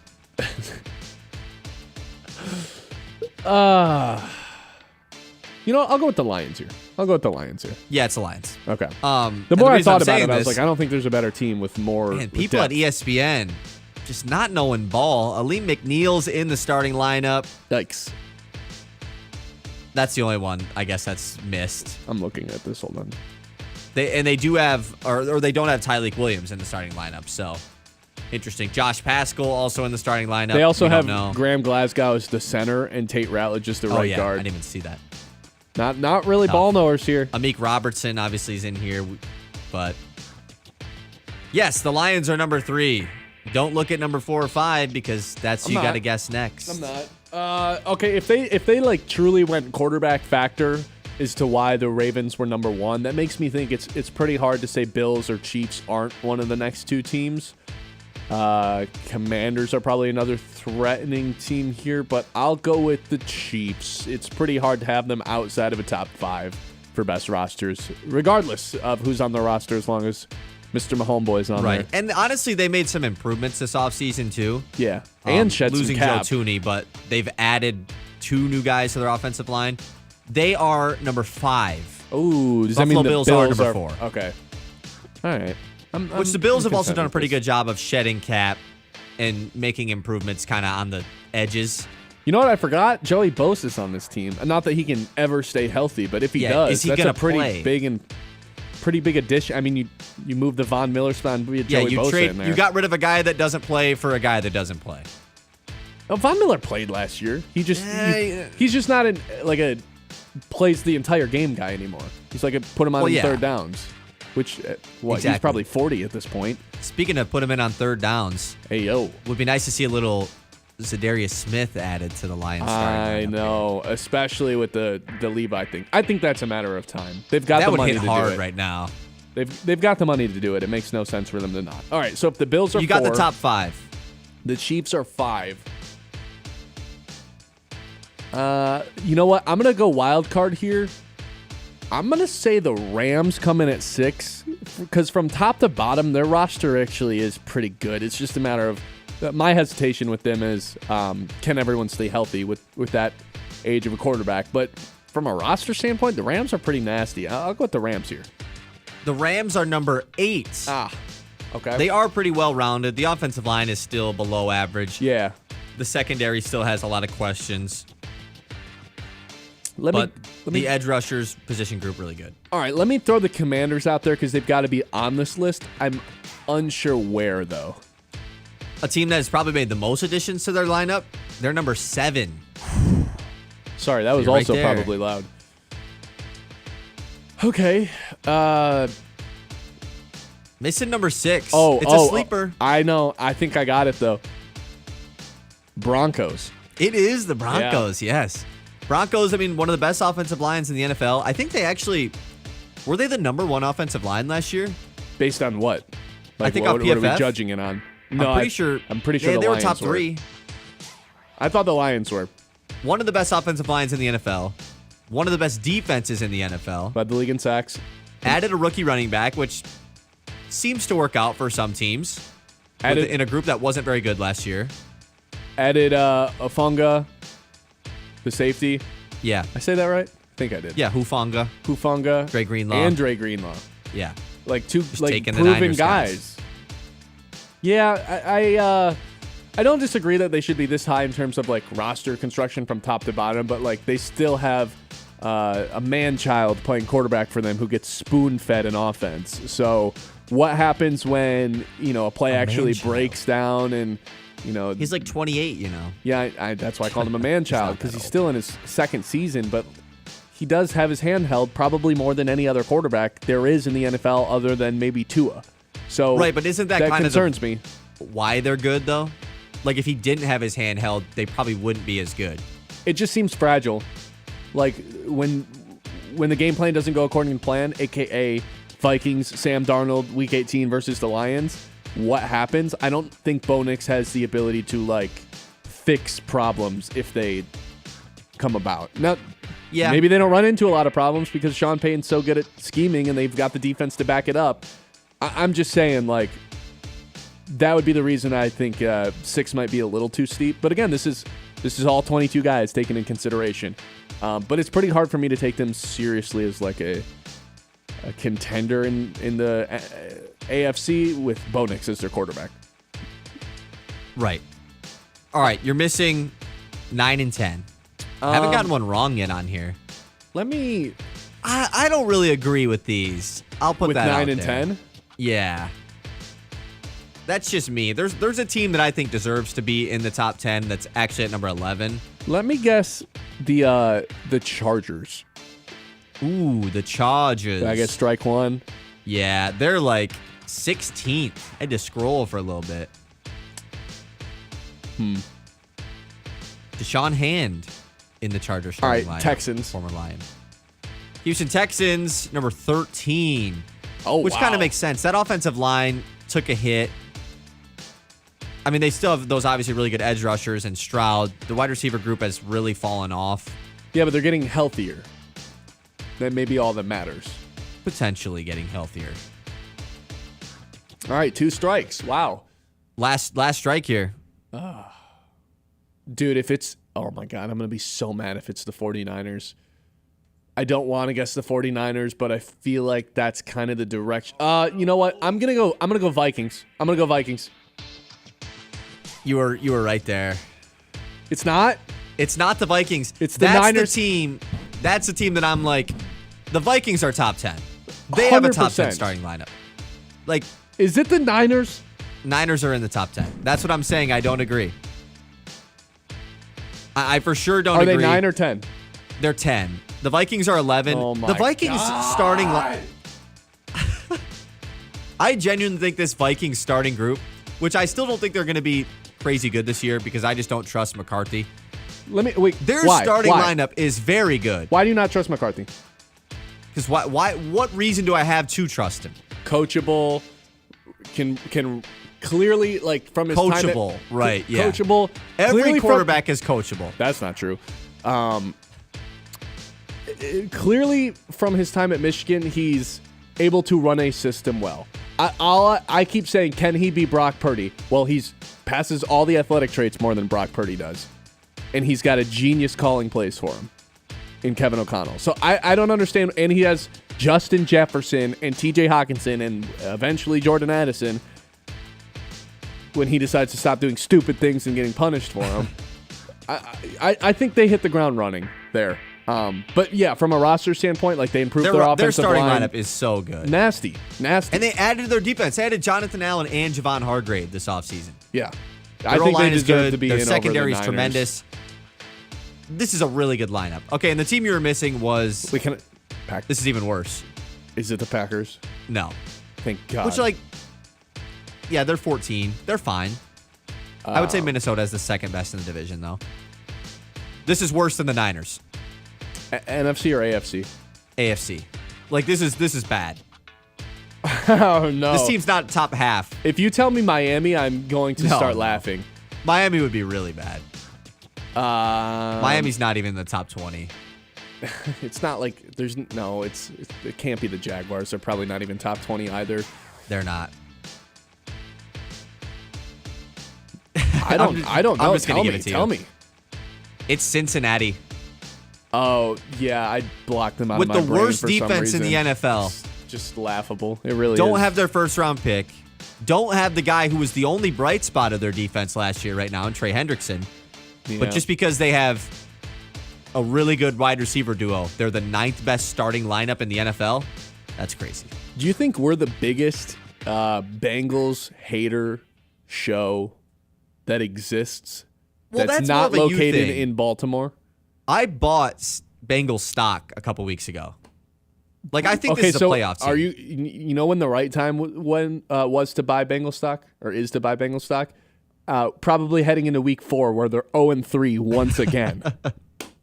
That's good. That's good stuff, Ben. 989-837-6125. Hey, let's wrap up our stock market exchange when we come back. It's Ben Bosscher Show on 100.9 The Mitt. The Ben Bosscher Show, built by Bresky Siding and Building Repair on 100.9 The Mitt. It's time to remember that. With Kyle Sandel. Presented by Matt Larson, Farm Bureau agent, located downtown Midland. So yesterday we saw a generational performance in Northern Ireland. Scotty Scheffler, the #1 golfer in the world, to everyone's surprise, of course, winning the Open Championship. It's his 4th major win overall, but more importantly, he's now 3 of 4 on pace for the Grand Slam, winning the Masters twice so far in his career, winning the PGA Championship earlier this year, and then doubling up on majors this season with winning the Open. And it was never a doubt that Scotty was going to fall in this tournament. He got off to a really good start on Thursday, Friday, and then on Saturday goes into the final day on Sunday with a 4-stroke lead. And it's really going to show how good Scotty Scheffler is in his sport right now compared to other leagues. He's one of the most dominant players in his sport currently, individual-wise. Saw a stat earlier today that Tiger Woods, between his 1st and 4th major wins, the same amount of days as Scotty Scheffler currently just had between his 1st and 4th major wins. Does that mean we have a potential career path for Scotty Scheffler similar to Tiger Woods? It's going to be tough to top, obviously, but he's on pace right now. Scotty Scheffler may just be the best individual player in his sport right now. Remember that. Presented by Matt Larson, Farm Bureau agent, located downtown Midland. I'm Sarah Stockford, host of 100.9 The Mitt Success Suite, a podcast highlighting the most inspiring female leaders across the Great Lakes Bay region. This month, we spoke with Allie Huntoon, the director and founder of Allied HR Solutions and Allied Group Fitness. Lean on people I trust to help me get through things too. If I know that I'm overwhelmed or I need support with something, I usually try to reach out. Sometimes I'm still trying to do things all myself, and that's a learning curve too. Delegation is your friend. I'm learning that. Something I definitely do. So I think it's leaning on your team. I think it's putting things into perspective. Even though HR is very important, and we have things all the time that come up with terminations or discrimination or harassment. Listen to the full interview with Allie on YouTube on 100.9 The Mitt. Subscribe and hit the notification button to be alerted when new episodes drop. That's Success Suite with Sarah Stockford. All fans on deck. It's Pontooners Weekend with the Great Lakes Loons. July 24th through 27th, presented by Sugar Springs Marine. Kick things off with our koozie giveaway and beer run on Thursday, with Yacht Rock on Friday. Saturday brings a bucket hat giveaway and a fireworks loontacular presented by Farm Bureau Insurance. The weekend wraps up with Super Splash Sunday and Meet the Team Day. For tickets, visit loons.com. At the Great Lakes Loons, our commitment to community goes beyond the ballpark. Through the Volunteer program, Loons staff and even players roll up their sleeves to serve the Great Lakes Bay region. From packing food boxes to reading in classrooms and even cleaning up local camps and parks, it's hands-on work that helps build a stronger, more connected community. Volunteer isn't just what we do, it's who we are. Because being part of this region means showing up when it counts. The Great Lakes Loons, serving the Great Lakes Bay region since 2007. Hey, I'm Ben Bosscher. And I'm Kyle Sandel. And the two of us are live every weekday on 100.9 The Mitt at 9 a.m. until noon, giving you opinions on the teams that you care about the most. The Lions, Tigers, Red Wings, Pistons, those teams. And a whole lot more. Whether we're breaking down a game from the night before, debating the biggest news from the day, or doing a draft or spread picks, we're always having fun. I mean, come on, it's our job to talk about sports. How could we not be having fun? So if the big games aren't enough for you, if you're a real diehard fan, this show is going to be perfect for you. You can count on us to be your morning sports outlet every day. The Ben Bosscher Show with Ben Bosscher and Kyle Sandel on 100.9 The Mitt. From the hometown heroes to the college legends to the pros on Sunday, 100.9 The Mitt is your home for wall-to-wall play-by-play coverage. High school football, basketball, and hockey. Region champions for the first time in school history. Michigan State football and basketball. Touchdown, MSU! The NFL, Thursday, Sunday, and Monday night primetime games. And don't think we forgot about your hometown team.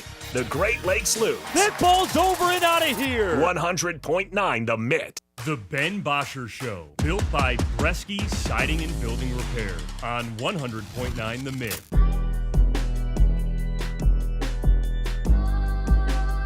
All right, once again, man, I wish we had more time. It is time for our stock market exchange. You know what? I'm not leaving. I'm not leaving. The stock market. The show goes on. All right, Matt said in the YouTube chat, I want to sell my movie theater commercial stock. I went to go see Superman, and there was like 15 minutes of commercials before the previews even started. Wow. If those are happening... Got there early, though. That I was just going to say, if those are happening... If the showtime is 9:30 and the commercials start at 9:30, yeah, I'm with you. But if the previews are the thing that starts at 9:30, whatever is the advertised start to the movie, that should be when the previews start, right? And I like sitting through the previews. Yes. It's like, got the time movie to kind always of check starts in. a good 10-15 after they say, though. But that's what I'm saying, though. Like, if the Right. showtime is 9:30, previews should start at 9:30. I like and then seeing the 13 minutes later. Yeah, but if it's commercials for that long, I get being a little mad about that. Yeah, that's ridiculous. I, for one, am selling stock. Hold on. Get this pulled back up. I am selling stock on... What do I want to sell stock on right now? Did I accidentally delete all my notes? Oh, no, there they are. You don't have these engraved in your brain, dude? I'm selling my Max Holloway stock after winning UFC 318 this weekend. Man, he was pretty mad about not getting fight of the night. I know. And retiring Poirier. I'm selling his stock. This guy, he does this, right? He puts on these electric fights. I'm not saying I don't love Max Holloway, but usually he puts on an electric fight with an opponent that's kind of beneath him and then works his way back up into a real fight. That's harsh. Into a fight with a much higher challenger and then loses. This is just the cycle we go in. So I'm selling my Max Holloway stock after a big win. Okay. I mean, it's a good time to sell, obviously. Yeah. You knew he was going to win the fight, so you could have it's like the perfect time to sell. Did you, enjoy the fight? I didn't watch it. Usually I'm a big UFC person. Didn't have the chance to watch the fight this weekend. Tough. Okay. Saw the highlights next day. I also did. I am buying Kerry Carpenter stock. Ooh. It's time. Now, maybe this isn't the best time to buy because he's going to be coming back very soon, hopefully. But I'm buying it from the exact perspective that you brought up this morning. I think we're just forgetting that, what Kerry Carpenter can be. And that is one of the best power hitters on this team. Last year, he probably was the best guy overall. Maybe not, but second. I just think that people are kind of out on Kerry Carpenter, at least forgotten about his role on this team. And I'm excited for him to come back. I know he's in a slump or whatever before going on the injured list. I think Kerry's going to bring a lot of value once he returns. So I'm going to buy his stock right now. This one kind of goes hand in hand. I'm going to buy stock on the Giants defensive line as being the best defensive line in the NFL.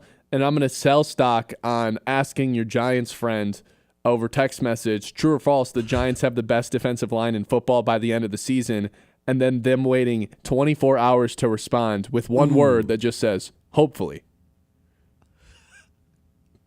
Is that like the biggest FU ever? The one-word response 24 hours later? He might as well just responded with a middle finger emoji. Yeah. No, I had completely forgotten about the original text message I sent. And then this person, just John Vicari, and then this person sent back, hopefully. And I was like, what's he talking about? And I had to open up the chat again to see what I texted him. So, yeah, I'm buying stock on the Giants defensive line. Just couldn't care less about your text. And selling stock on friends not responding for that long. That made me sad. Yeah. But, dude, between Dexter Lawrence, who's like probably...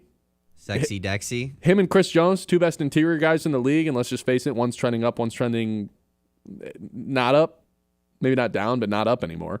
Probably the best interior or plateauing, best interior guy in the league, potentially Dexter Lawrence. And then you add the guy who we all kind of deemed was the next Micah Parsons in Abdul Carter. And if he hits the ground running like Micah Parsons did, suddenly Brian Burns is your 3 and Kayvon Thibodeau is your 4.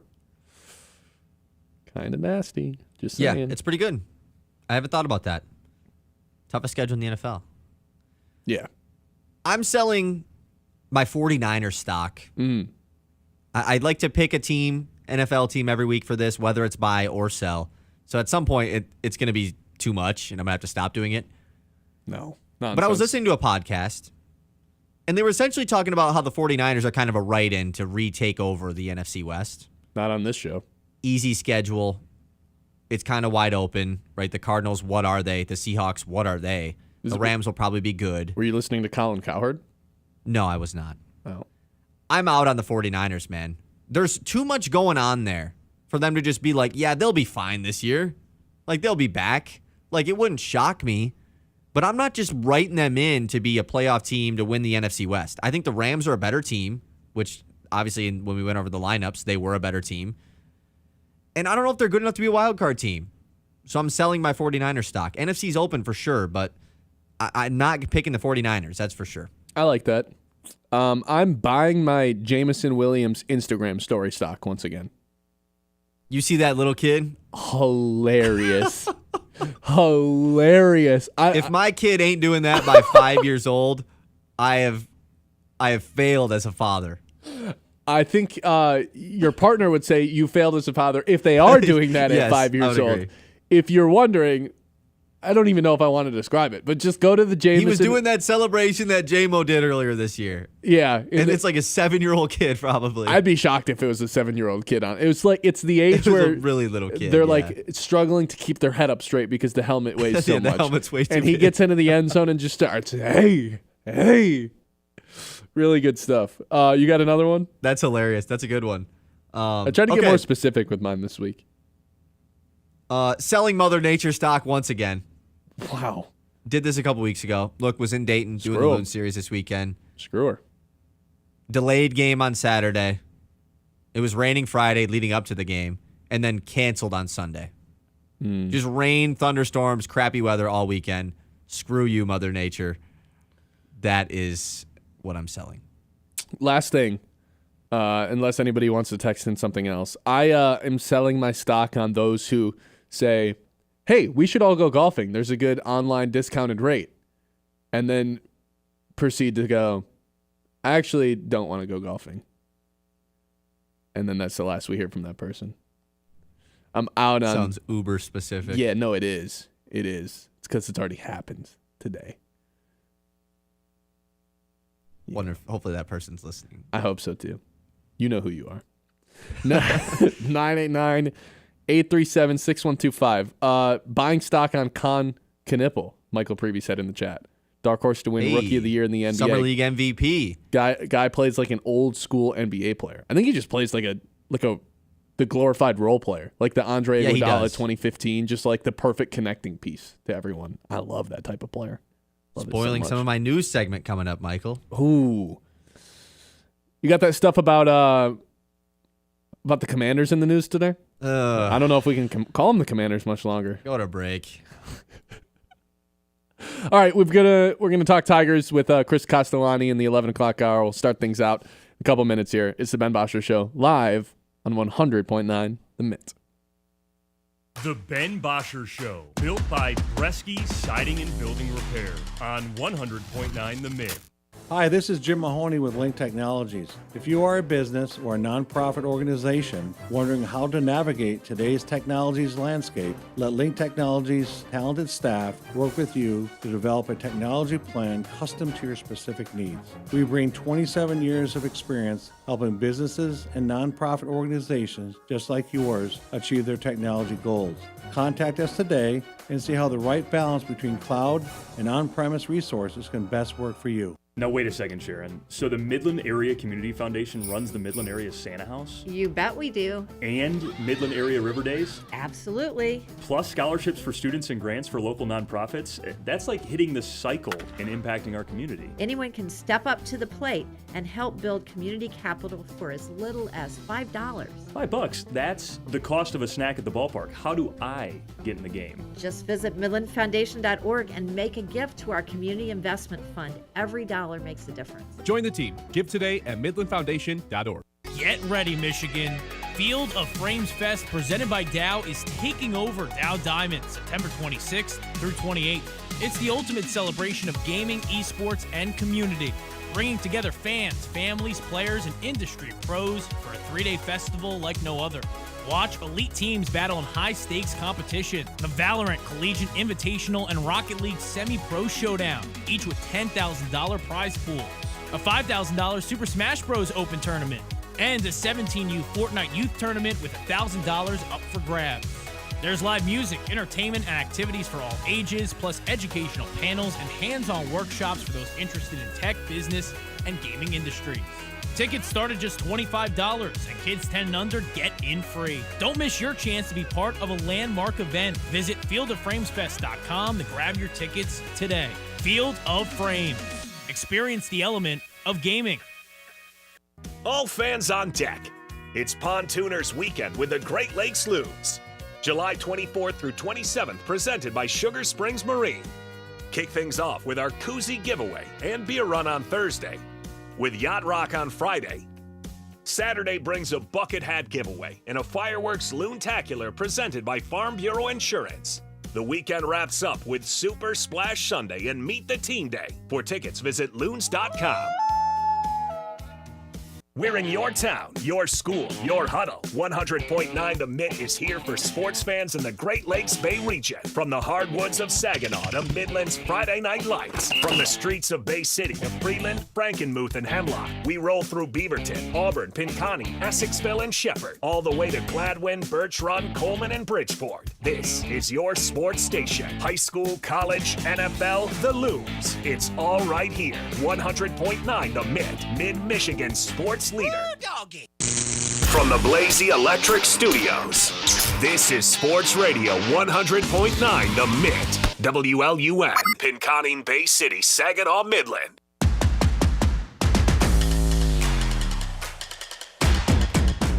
Welcome back in. It's the Ben Bosscher Show live on 100.9 The Mitt. 11 o'clock hour on the way. The Detroit Tigers, first team to 60 wins, thanks to Tarik Skubal's amazing performance last night. I mean, it goes without saying this guy's going to kill it every time he's on the mound. But yesterday, 11 Ks, 0 walks, kind of just another day for Tarik Skubal, if you can believe that, how high his standards are these days. But yeah, they snapped the 6-game losing streak, and suddenly the Tigers are, well, they're back in first place. But and when I say first place, I mean best record in baseball. But suddenly, I think this weekend there was a need for another bat because the bats were cold. They got shut out on Friday, scored 1 run on Saturday, and 2 runs, was able to get it done for a win on Sunday. And the guy that everyone's talking about right now, and not just Tigers fans, I think it was just Tigers fans until Suarez, the guy that everyone's talking about, became scorching hot in July. Over an 1,100 OPS and 9 home runs just this month alone, 4 in the last 2 days. Is now ESPN's number 1 big board guy to get moved at this year's deadline, and he is 5 short getting moved this year's deadline. But a month ago, Tigers old connections, this team that signed him way back in 2008 and came through this farm system, but doesn't really work out with the Tigers, gets moved, and had a little statement last week that was basically like, yeah, I'd love to go back to Detroit. It'd be a dream come true, full circle moment. And then he just becomes lights out over the weekend. And suddenly, number 1 guy that's going to get moved. There's going to be a bidding war. Yankees, Cubs, Giants, Mariners, all teams that are going to be interested in adding this guy who has, ready for this, 35 home runs so far this season. 35 home runs for Suarez so far this year. So, yeah, there's going to be a lot of teams interested in adding a bat like that to the lineup, and I think the Tigers should be one of those teams.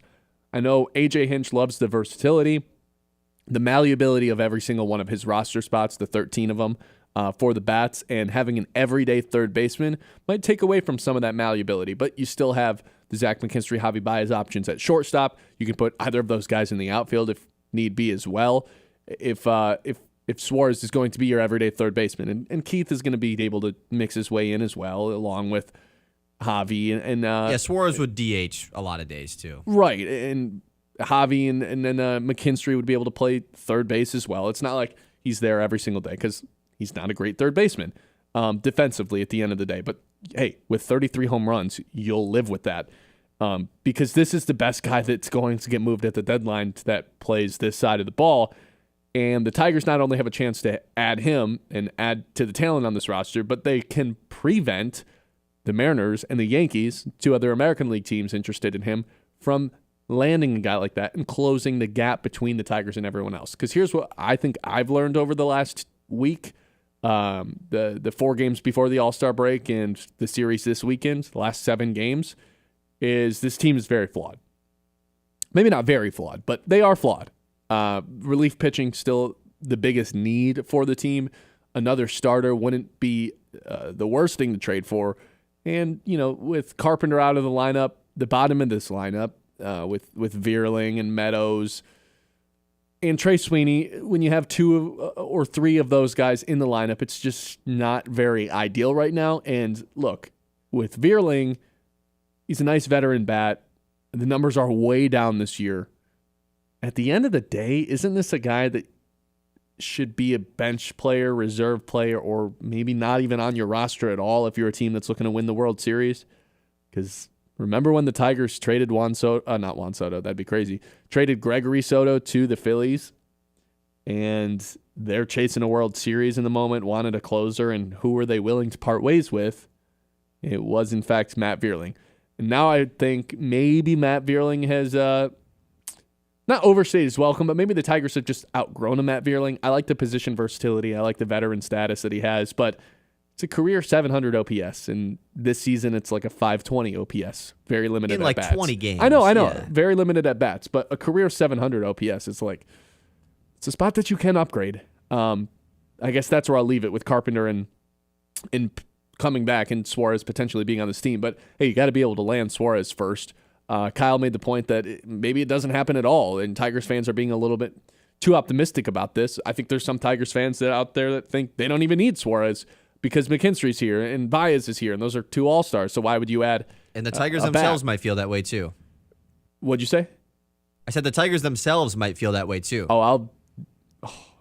If the Tigers feel that way, I think I have a huge issue with that. But they just might feel that there's a bigger talent, need on the pitching staff than there is to go get a guy like Eugenio Suarez. Yeah, I don't want to add guys with 800 OPSs and 33 home runs either. To your point about the Phillies thing with Vierling, he's a different player now than he was then. Like, he's been better for the Tigers than he was for the Phillies. Now, this year is different. Came through last night. Which was really nice to see because he's super struggled. But I get your point of, like, who gets sent down. I think that's just more of the situation. Like, if you're bringing Carpenter back, I think we can assume Trey Sweeney, welcome back to the Mudhens. Yep. Lifelong Mudhead. Lifelong is crazy. But then it's like, okay, if you do trade for Suarez, assuming it's prospects only, which 99% it will be, whose spot does he take? Because it's one of Matt Vierling's or Parker Meadows. Yep. And it's you probably prefer to keep Parker Meadows, the young Gold Glove type center fielder who brings a lot of value on the base pads. -1 defensive run saved. Right, and you still don't care about the numbers with a guy like him. Nope, you're right. Just throwing it and out there. Vierling, right-handed bat, it just makes a lot of sense. What are you going to do? Put Vierling to AAA? I don't think you even can do that. That's what I'm saying. So then you're in a weird situation. And that's maybe why another reason why the Tigers won't trade for Suarez. But who knows? Look, I know he wants to be a Tiger. That doesn't mean he gets to decide where he goes. But if that's not an invitation to go trade for a guy. What if he just pulled an NBA card and was like, I'm only getting traded to the Tigers? I think the Diamondbacks just out of like, spite. okay, cool. Yeah, welcome to the Yankees. Yeah, Yankee with no brim. Shave your beard. Except they got rid of that rule, didn't they? You can have beards now. I forgot about that. Yankee with no brim? Major League Baseball is by far the sport where these guys have no control over anything. Oh, no, of course not. Until they're signed long term. Well, I guess Suarez is like in his 30s, but they still. Club would have no issue trading him to the complete opposite team he wanted to go to. 989-837-6125. We're going to talk to Chris Castellani next about all this stuff that we've been hashing out here on the show with the Detroit Tigers, so that should be fun. Stay tuned for that. If you're if you're enjoying the show, please hit that like and subscribe button on YouTube as well. We'd appreciate it. And also know, at Aired Insurance, they understand not everyone's insurance needs are the exact same. They want to work with you personally to create something best suited for your needs. Life, home, auto, physical insurance. It's all available with Farm Bureau Aired. The team's got over 100 years of combined experience. They know exactly how to put you in the best position possible. That is why the experience matters. That's why Aired Farm Bureau Insurance is the way to go. It's the Ben Bosscher Show live on 100.9 The Mitt. The Ben Bosscher Show, built by Bresky Siding and Building Repair on 100.9 The Mitt. It's the Scholar Athlete of the Month, proudly presented by Fisher Companies here on Sports Radio 100.9 The Mitt. This month's recipient is Scarlett Mason from Standish Sterling High School. With a 4.3 GPA, Scarlett's a member of the track and field team and a state champion in swimming. Scarlett, a member of the National Honor Society, and PALS, a student support group. We get qualified, and then we are someone that, if a student is uncomfortable talking to an adult, they can come talk to us about what's going on at home or whatever they're struggling with. The biggest thing was it raised mental health awareness, and I think that's huge in high school. Scarlett will be attending and swimming at Wayne State in the fall. To hear the full interview and nominate a local athlete for our scholarship program, visit 1009themitt.com.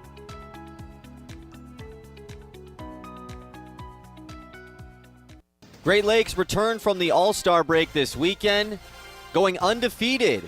Just 2 games, though, as the game on Sunday was canceled. Friday and Saturday, Loons winners over Dayton. One big-time homer put out this weekend by guess who? Cam Decker went deep once again, his 4th homer in just 15 games with Great Lakes, and here's how it sounded on Saturday night. In the 1-0, Decker swings, rips it out to deep left field, moving back is Stefan, and all he can do is watch it fly. Another Decker dinger. Back-to-back games for him. He did it on Sunday, took some days off during the week, crushes that one. 4-1 Loons. Loons are back at Dow Diamond to start a 6-game home series with Beloit on Tuesday. First pitch at 7:05, pregame coverage at 6:50 here on the Mitt. When the summer heat is on, keep your cool with Answer Heating and Cooling. Our expert team specializes in fast, reliable air conditioning repairs, installations, and maintenance. Stay comfortable all season long with top-notch cooling solutions and simply outstanding service. Plus, with financing options and special rebates, cooling your home has never been more affordable. Answer Heating and Cooling, where comfort is our priority. Try our new schedule online option or call us today. This is more than just a lineup. It's a daily ritual for the die-hard Michigan sports fans. At 6.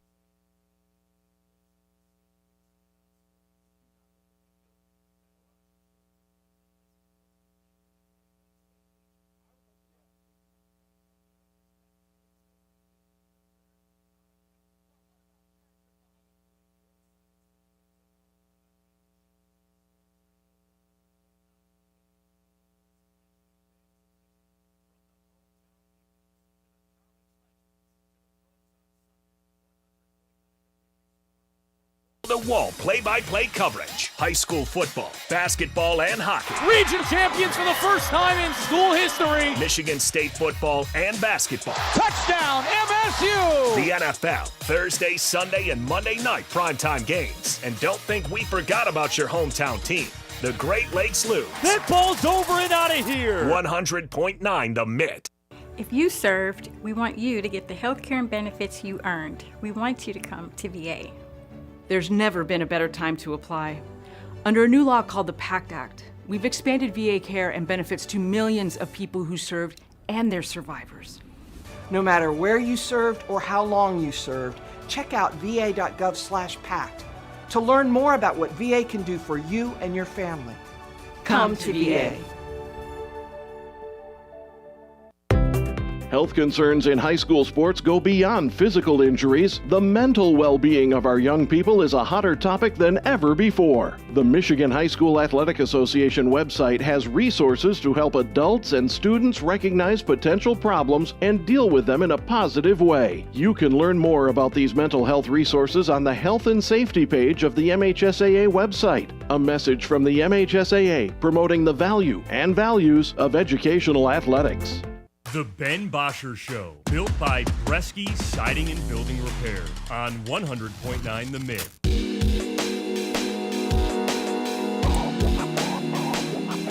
Welcome back in. Ben Bosscher Show live on 100.9 The Mitt, live on YouTube and Facebook as well. We are now joined by Chris Castellani. Chris, did you have a new podcast? I wanted to make sure we got that out there before we jumped into some of the Tiger stuff, but I saw on your Twitter this today, I don't know how long this new one has been going, because it was Chris and Company, right? But now you got something else going on?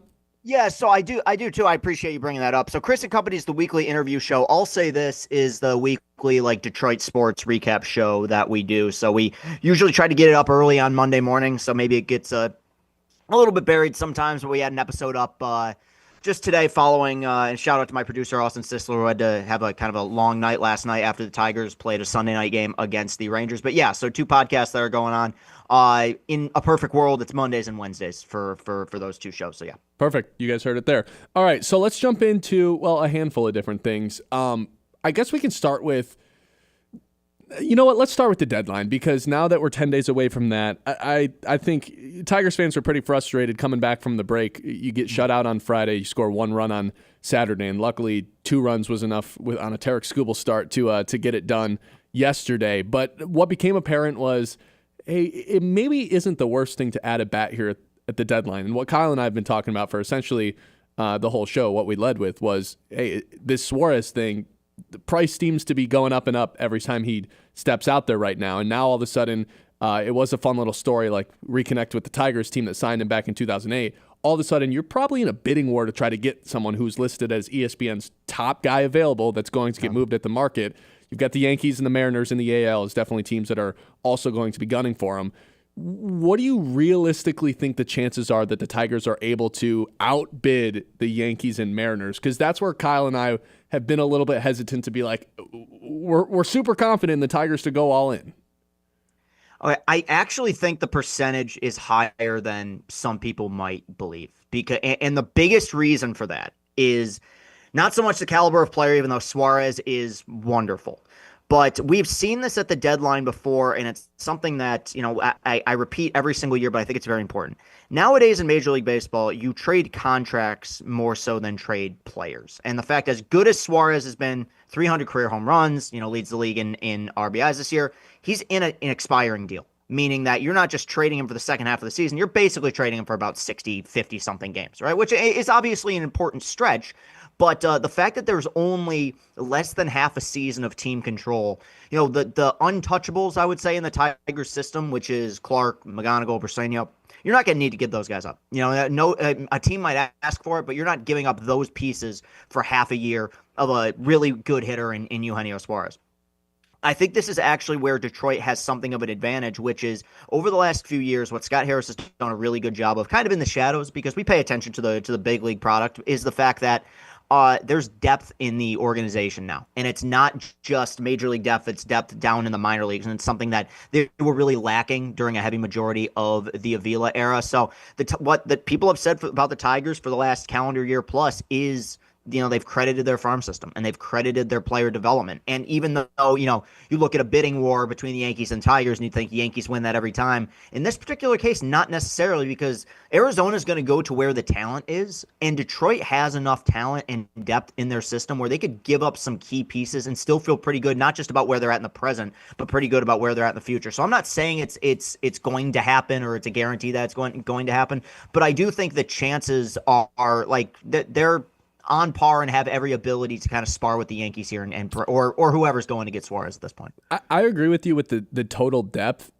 For me, it's just and I think this parlays into like the lack of spending, even though there's been spending, it's just been in kind of some weird ways in the offseason. I think I'm just programmed to believe right now, and maybe I need to just break this way of thinking that they're not going to be super aggressive when it comes to giving up some of their farm system guys. Like, I'm with you on Clark and McGonigal basically, for the most part, being untouchable, especially with a guy like Suarez. But, like, I don't know, like, with Briseño, like, would you consider him untouchable? Because if Arizona was like, we need Briseño in this for you to have Suarez, 35 home runs, 800 OPS, adding that to this lineup already, it's like, I would do that. Yeah, I mean, would I? Yes. Do I think they view him as untouchable? Yeah. I mean, that's a completely different kind of mindset there. And I do think it's an interesting point that you bring up, and I want to just mention this, which is I think that there's still, despite the fact that first baseball team to 60 wins, 6 All-Stars, they've had a remarkable year, there is still a large contingency of the fan base that isn't completely buying in until they see that kind of haymaker that's landed either in the trade market or in free agency. And I think that there's been this perception, and it's an understandable perception, that AJ Hinch has done more with less over the last few years, and that could change if you have a really good deadline. So I think I understand a lot of people's kind of caution regarding how aggressive or potentially not aggressive Scott Harris is going to be at the deadline.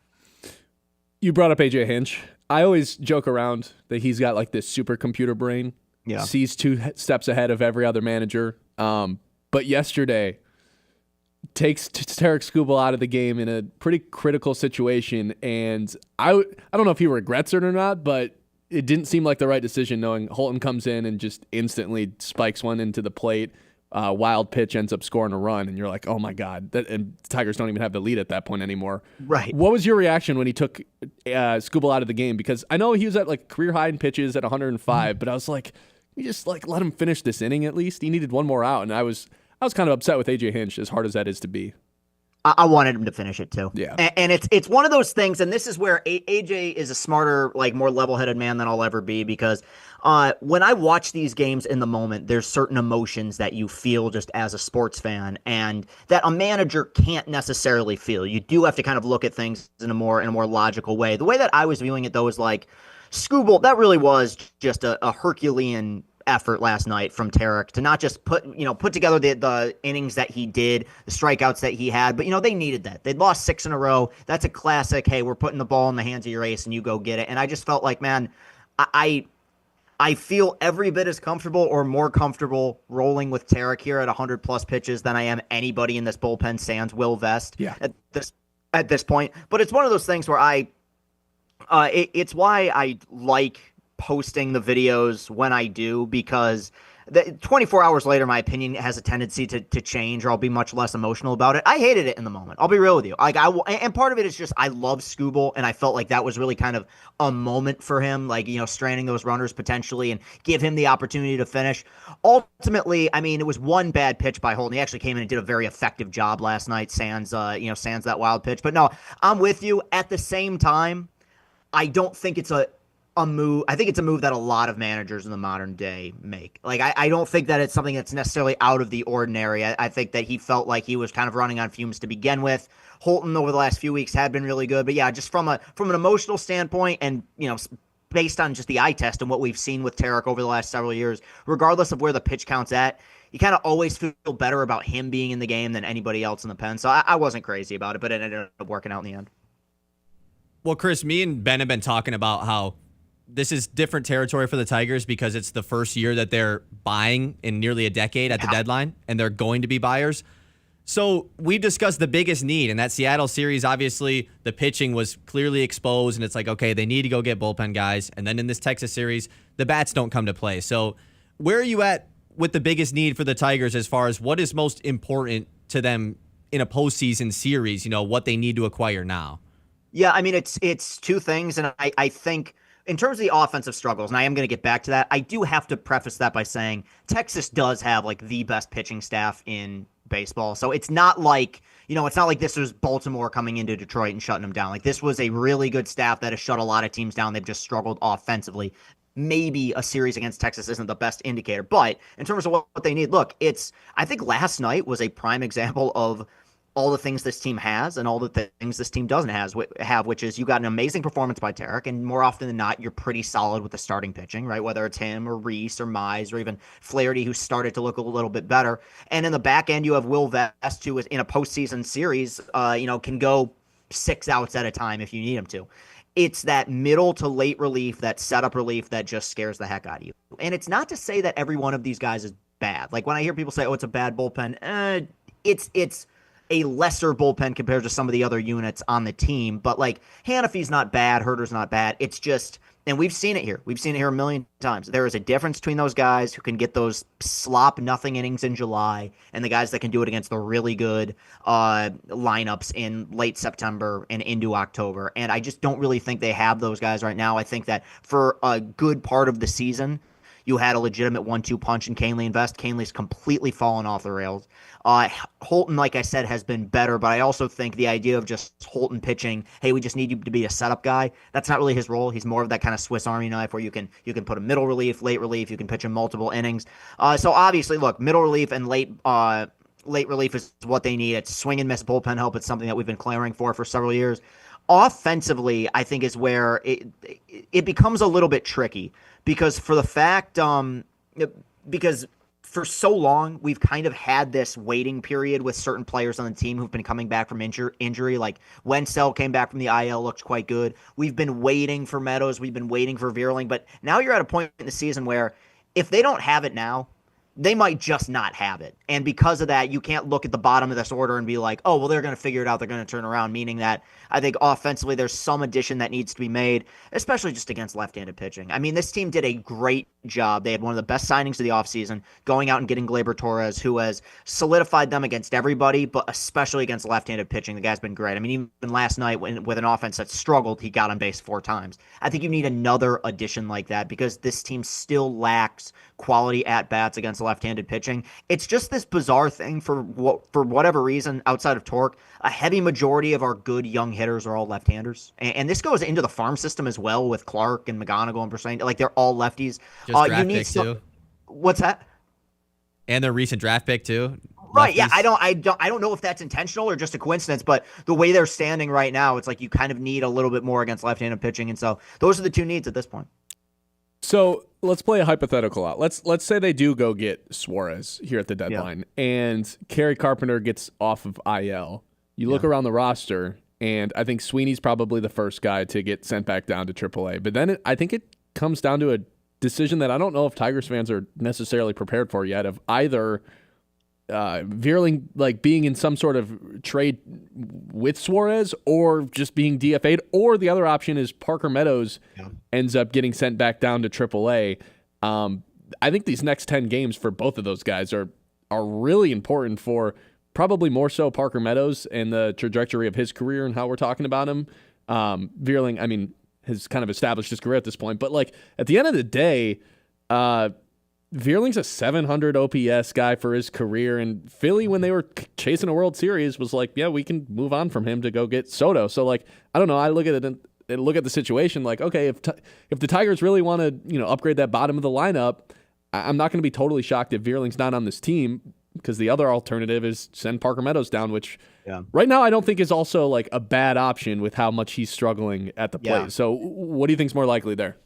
Right now, I'd say sending Parker down. I think that there's multiple reasons for that. I think one, Vierling, and it's not to say that Parker doesn't fit in here. Vierling's been a really key culture piece here, like one of the first moves of the Scott Harris era, like really, enjoyable clubhouse personality. That stuff does matter. I think that's a key part of it. Also, he's a right-handed bat, which as we just mentioned, whether he's hitting or not, like that is something.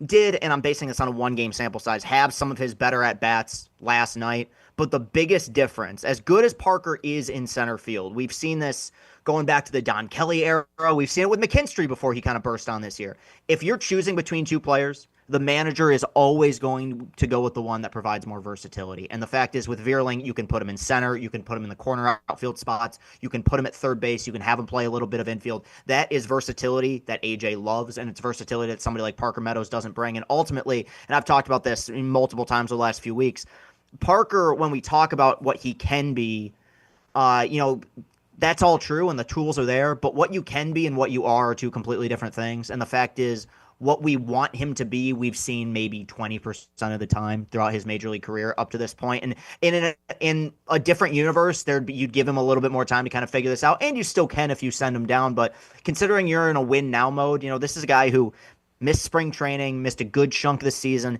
and has just not been able to get the bat going. I mean, people forget, it seems like a while ago. When he came back, his first game back, he had him hitting leadoff. Like, that's how high AJ was on him just coming back and slotting into that top spot, and he just hasn't been as productive. I think if you're choosing between those two, probably Parker gets sent down. But I also think, I don't think that shoulder is going to get much better for Vierling, so it will make for a tougher decision. But I kind of lean towards Matty B staying on the team at that point. Chris, it's always good catching up with you. Enjoy watching that Pirates series this week. Skiing's on the mound tonight. Is Bednar, maybe another future Tiger? I was going to say we might be getting. I hope that we get a circa like Delman Young move where these guys just switch dugouts in the middle of the series. That'd be wonderful to see. So yeah, that would be awesome. That's a good callback because I'll never forget that. I was like super little when that was a story, but I'll never forget hearing that story of got off the bus and just went right to the Tigers dugout. So yeah.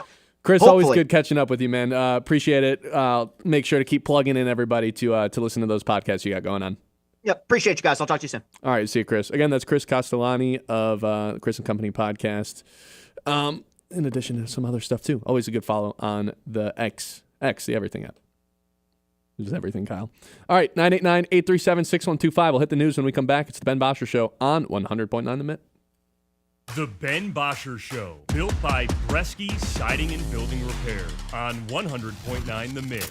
Hey Midland, join the Silver Sneakers and Renew Active programs at the Midland Community Center, where fitness for seniors is fun and free. With Silver Sneakers and Renew Active, seniors 65 and older enjoy access to Greater Midland Community Center, North Family Center, and Coleman Family Center, all at no extra cost with eligible Medicare Advantage plans. Dive into all group fitness classes, exclusive Silver Sneakers classes, and our Greater Midland Walking Club. Get moving with Silver Sneakers and Renew Active at the Midland Community Center. Something happens when we can't be our true selves. You can hear it in our laughs. There's the half-hearted chuckle. The courtesy conference caller. Yeah, great. And of course, the I'm only laughing because I'm dating your daughter. Oh, that's so true. If you want to laugh for real, try having some Miller Lite with some friends. It works. It's Miller time. Celebrate responsibly. 2021 Miller Brewing Company, Milwaukee, Wisconsin beer. All fans on deck. It's Pontooners Weekend with the Great Lakes Loons. July 24th through 27th, presented by Sugar Springs Marine. Kick things off with our koozie giveaway and beer run on Thursday, with Yacht Rock on Friday. Saturday brings a bucket hat giveaway and a fireworks loontacular presented by Farm Bureau Insurance. The weekend wraps up with Super Splash Sunday and Meet the Team Day. For tickets, visit loons.com. I'm Ben Bosscher.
In the community comes together. This message presented by the MHSAA and the Michigan Interscholastic Athletic Administrators Association. The Ben Bosscher Show, built by Bresky Siding and Building Repair on 100.9 The Mitt.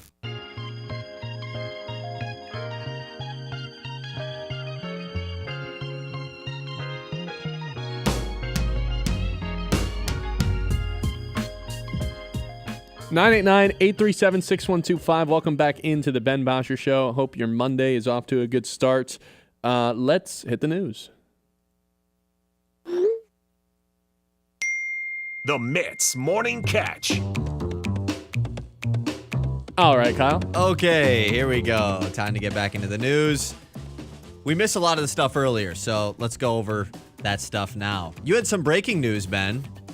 Yeah, Chris Paul. Why don't you throw that out there? Chris Paul going back to the Clippers. Wow. The Unction squad. We've got James Harden, Bradley Beal.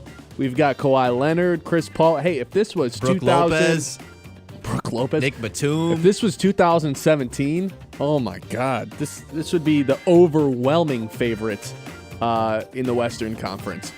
I mean, Paul and Harden have already played together. Harden feels like he's played with everybody at this point. So is Paul. Yeah, this is a team I'm not falling for again. I don't care that they added Chris Paul. I'm not falling for this nonsense again. For it. I'm for sure falling for it. Didn't matter Chris Paul or not. It was the Beal thing that got me. Let's talk more NBA stuff. Crazy that the Beal thing is the reason that you are. Summer League is over. Con Knipple winning Summer League MVP as the Charlotte Hornets win their first Summer League title. Ben, I saw a clip on Twitter of a Hornets fan page, and this guy basically was talking about they hung this a banner, is probably basically a top 5 moment in the Hornets/Bobcats franchise history. It's so pathetic. That's so sad. Do you think and they'll he hang a was basically banner? saying how sad it is. Do you think they'll hang a banner for this? No. They might. They have no other banners to hang ever. Right, yeah. You talked about it earlier. Tigers Pirates tonight, 6:40 first pitch. Jack Flaherty v. Paul Skeens. Skeens. Skeens. Excited to see Paul Skeens? He struck out Riley Green and Gleyber Torres. I honestly think with this being Riley's third time seeing him this year, same with Gleyber and I don't think Javi saw him in the All-Star game. But with Riley and Gleyber seeing him twice already, maybe those two can have some success against him today. But then again, it's Paul Skeens. Pretty tough guy to get hits on. Yeah, I would say that's going to be pretty tough. Max Holloway defeats Dustin Poirier in their third fight, and Dustin Poirier calls it quits, retiring after the fight. Pretty cool moment. These guys are pretty good buddies. Poirier came into the UFC fighting Max Holloway, and then he leaves the UFC doing the same. He retires. Do you see John Jones kind of hinted at not retiring? Because that was not nearly an official retirement. It was just coming out of nowhere. Yeah, correct. He'll be back. He'll be back. For that White House thing, maybe? Yeah, that'd be That's kind of awesome. what I've been hearing. Speaking of the White House. Hey, speaking of the White House, you beat me to it. We've got news. Donald Trump threatens to end the current stadium deal of the Washington Commanders if they don't change the name back to the Washington Redskins. Let's get political, baby. Yeah, I try not to ever bring politics into the show, but as I'm driving into work today, that Adam Schefter story pops up, and I was like, what? It's like, he can do that? He can just... I genuinely thought this was a joke. I saw this on Twitter yesterday, thought it was a joke. Then I went on ESPN this morning, and it was like, oh no, this is actually real. I just don't really know who's asking for it. Maybe I'm totally blind in this. For it. Am I totally blind on are Washington fans like, we want that name back? Like, I don't know. I didn't know that was something that people still wanted. Although we get Weird a text, stuff. I remember when we were doing preview radio for, when we were doing the payoff for the Commanders playoff game, we even still get one or two text messages like, nope, they're not the Commanders, not calling them that. Like, okay, really? Are we that hung up on it? They're still the football Is team it that in my big of a heart, deal? man. I loved the football team. I thought that was awesome. Apparently it is that big of a deal for people. I don't know, man. This is right above my pay grade for sure. More news. Andy in the YouTube chat letting us know. Did see it though. Will Levis, he's out for the season. Not that it was going to matter because Cam Ward, the first overall pick, likely going to start most games if he stays healthy, but worth noting. Big on Cam Ward this season, Ben? More than most. Feels like one of the lesser talked about number one picks, and I think that was mostly on draft night due to the Shador stuff. Shadow. I like Cam Ward. It's a pretty rough roster. Defensively, they're fine. They're not great. I don't even know if they're good. They're all right. But if they can keep Snead healthy and Calvin Ridley can be the best of Calvin Ridley because he's a pretty up and down player, they'll be pretty good. But yeah, just not a lot of talent on the roster. I like Cam Ward, though. I do really like Cam Ward. More NFL news. NFLPA Chief Officer J.C. Treader to resign amid this big union overhaul that the NFLPA is going through. It seemed like he was the top candidate to be the interim executive director after Lloyd Howell's resignation last week. So a big-time switch is going on in the NFLPA right now. And then finally, NBA news. Marcus Smart is joining the Los Angeles Lakers after getting a buyout with the Washington Wizards. The former Defensive Player of the Year apparently was recruited by Luka Doncic himself to come to L.A. More guys that can't space the floor for Luka? Hey, Marcus Smart will let it fly. He will space the floor. Will it go in? He'll shoot it. That's not what I asked. This kind of just feels like a ticking time bomb until the season starts of what's going to happen with LBJ, though. Is he going to be a Laker? What does that mean? Is he going to be on a Celtics different fans team? got to be sick, though, seeing Smart in a Lakers jersey. Oh, yeah. It's like maybe not their That's worst gross, nightmare, but Mount Rushmore, maybe? I already saw Bill Simmons tweet about it. He's not happy. Whatever keeps the Podfather That's it. happy. All right, that's going to do it for the news today. Like you said, Paul Skeens on the mound today. It probably could have been newsworthy if we didn't already mention it that Suarez is ESPN's number one guy to be Who dealt. is? Hugh Suarez. Just adding an M in there. Suarez. That's right. 989-837-6125. We'll wrap things out with the two traditions to close out every show when we come back. It is the Ben Bosscher Show on 100.9 The Mitt. The Ben Bosscher Show, built by Bresky Siding and Building Repair on 100.9 The Mid. It's time to remember that. With Kyle Sandel. Presented by Matt Larson, Farm Bureau agent, located downtown Midland. So yesterday we saw a generational performance in Northern Ireland. Scottie Scheffler, the #1 golfer in the world, to everyone's surprise, of course, winning the Open Championship. It's his 4th major win overall, but more importantly, he's now 3 of 4 on pace for the Grand Slam, winning the Masters twice so far in his career, winning the PGA Championship earlier this year, and then doubling up on majors this season with winning the Open. And it was never a doubt that Scottie was going to fall in this tournament. He got off to a really good start on Thursday, Friday, and then on Saturday goes into the final day on Sunday.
Built by Bresky Siding and Building Repair on 100.9 The Mid.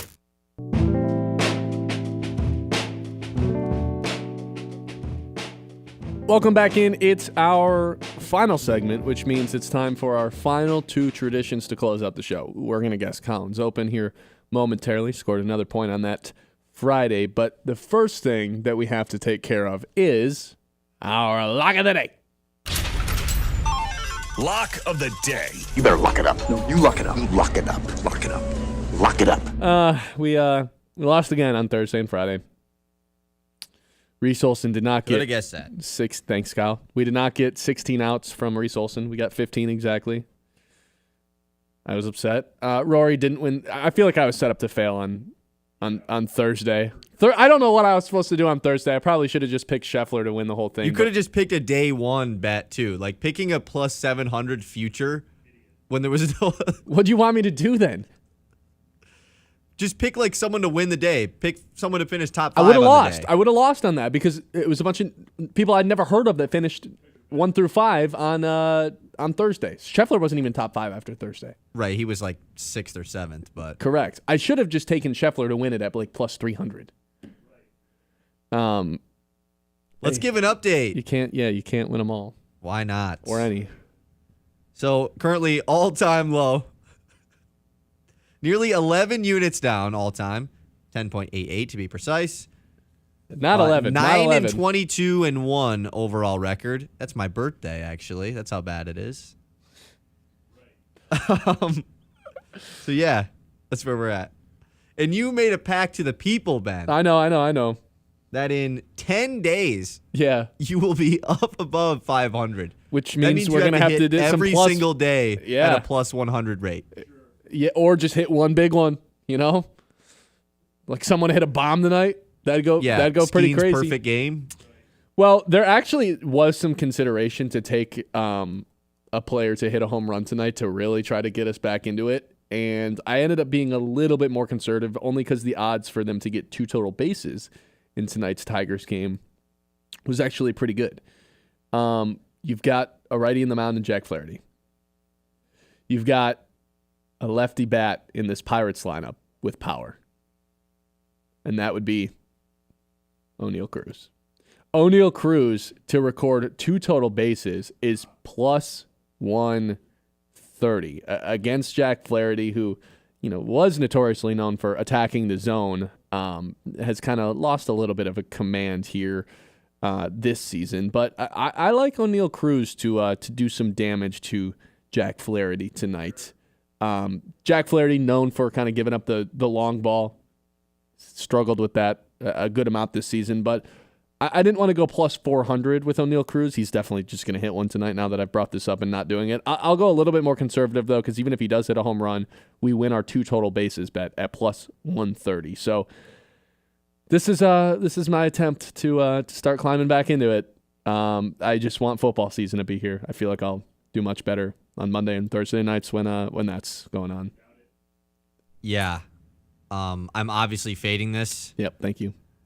Shout out to Brad as well for getting me a point on the Taylor fade. Yep. I'm now 5-5-1, 3 straight wins on the Taylor fade. You're 4-5-1. Your pinch hitter ended up coming in and getting hit. I'm sorry, I'm being salty now. Sure. Yeah, I'm projecting. All right, that is our Lock of the Day. Lock of the Day. You better lock it up. No, you lock it up. Lock it up. Lock it up. Lock it up. All right, our other tradition to close out every show, I'm actually a little bit better at. It is predicting Colin's Open. Actually, I'm quite good at this. What's the score now, Kyle? Because I think I got a you've point reached on double Friday. digits. 10-6. You're up. Only took us a month and a half to reach double Even digits. Though Brad, who was pinch hitting, you didn't let him pick first when there was an obvious answer. It was my turn to pick first. You would pick first on Thursday. I agreed with him in the fact of he's on the show as a guest. No. That's not how that works. If he's pinch hitting, it's your spot, and you got to pick first on Thursday, which means I got to pick first on Friday, which means Brad had to pick second on Friday, And after I picked TJ Watt, there wasn't, I mean, he was always going to be the TJ Watt thing. So that means it's your turn to pick first now.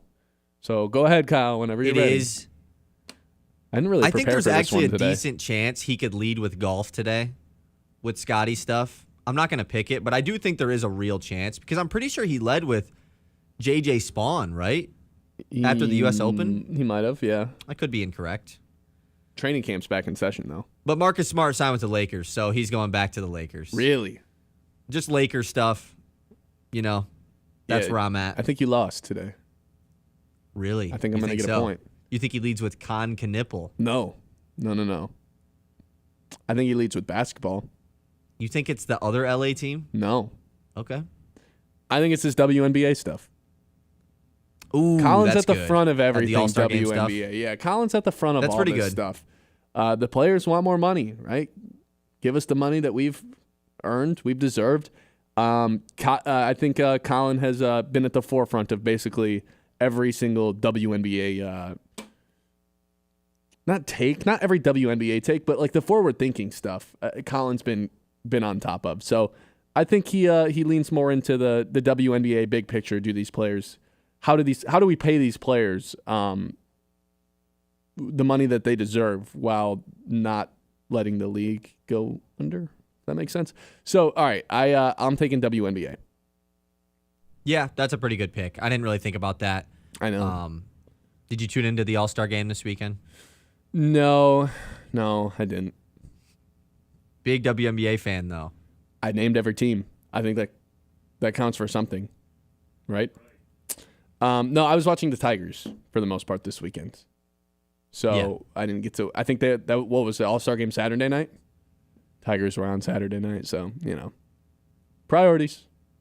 What do we talk about today? The Tigers. What am I going to watch? Probably the Tigers. Yeah. All right. With the series against Pittsburgh starting tonight, there's actually a handful of guys on this Pirates team that could end up being Tigers within the next 10 days. Key Brian Hayes, apparently, the Tigers have checked in on his availability. Another third baseman. Mm-hmm. We talked about David Bednar. Mitch Keller's an expiring starting pitcher on this team. Mm-hmm. They're always sellers. Every year. Every single year. I wouldn't be shocked if a handful of these guys were Tigers by the end of the week at all. Or even, Chris brought it up when we were talking to him. What if we just did the old Delman swap, trade them on the way, and then they just swap dugouts and play against each other for the series? Yep, 10 days early. That'd be awesome. Someone else let us know in the chat. Someone else had that take too, that why do the Tigers wait until the deadline to make a move when they clearly have some holes and they can make it right now? I think at this point, teams are just waiting to hear every offer. It's the other teams. Yeah, it's the teams that are selling. They're going to wait till the last moment so they can hear every single offer that's out there. But don't wait until the It's very, not just very the Tigers, last moment. It's every team. But we also learned last year if you wait too long, you don't get the correct return in investment. They still got a good return. Like this is still the take that you have that I just can't understand. One of the guys that they got in return is about to be down in AAA again. Right, and that was the main get of the trade? No. The main get was Mr. Lorenzo. Trey Sweeney has done more than he was expected to do since he's become a Tiger. 1,000%. That's actually fair. And so is Tyron Lorenzo. Tyron Lorenzo hasn't played for the Tigers yet. In the Tigers organization, obviously, Ben. Yeah, but he hasn't done anything yet. What do you mean? There is no investment in return on him yet. He hasn't done anything. Why do you keep looking at it from the lens of pre-trade? Because he failed at the deadline last year. The trade he did. There's matters no about ifs, how ands, the and results buts. of the trade end up. Right? No. That is how you grade trades. No. How is that not how you grade trades? Because then the Mavs would not have an F- for trading away Luka because they got Cooper Flagg because of how it resulted. You have to. That's not how the same. we feel about That's it in not the the same. moment shouldn't That be is not the determined same. way later. He screwed up last year at the deadline. He did not get the correct investments in return on Jack Flaherty. That was reported widely after the trade deadline. Friend of the program, Evan Petzold, had a whole piece on it. And then they went and got him back. Like, I don't understand. That's the fine, but results he of- still effed up at last year's deadline. Okay. You can have this one. You can have this one.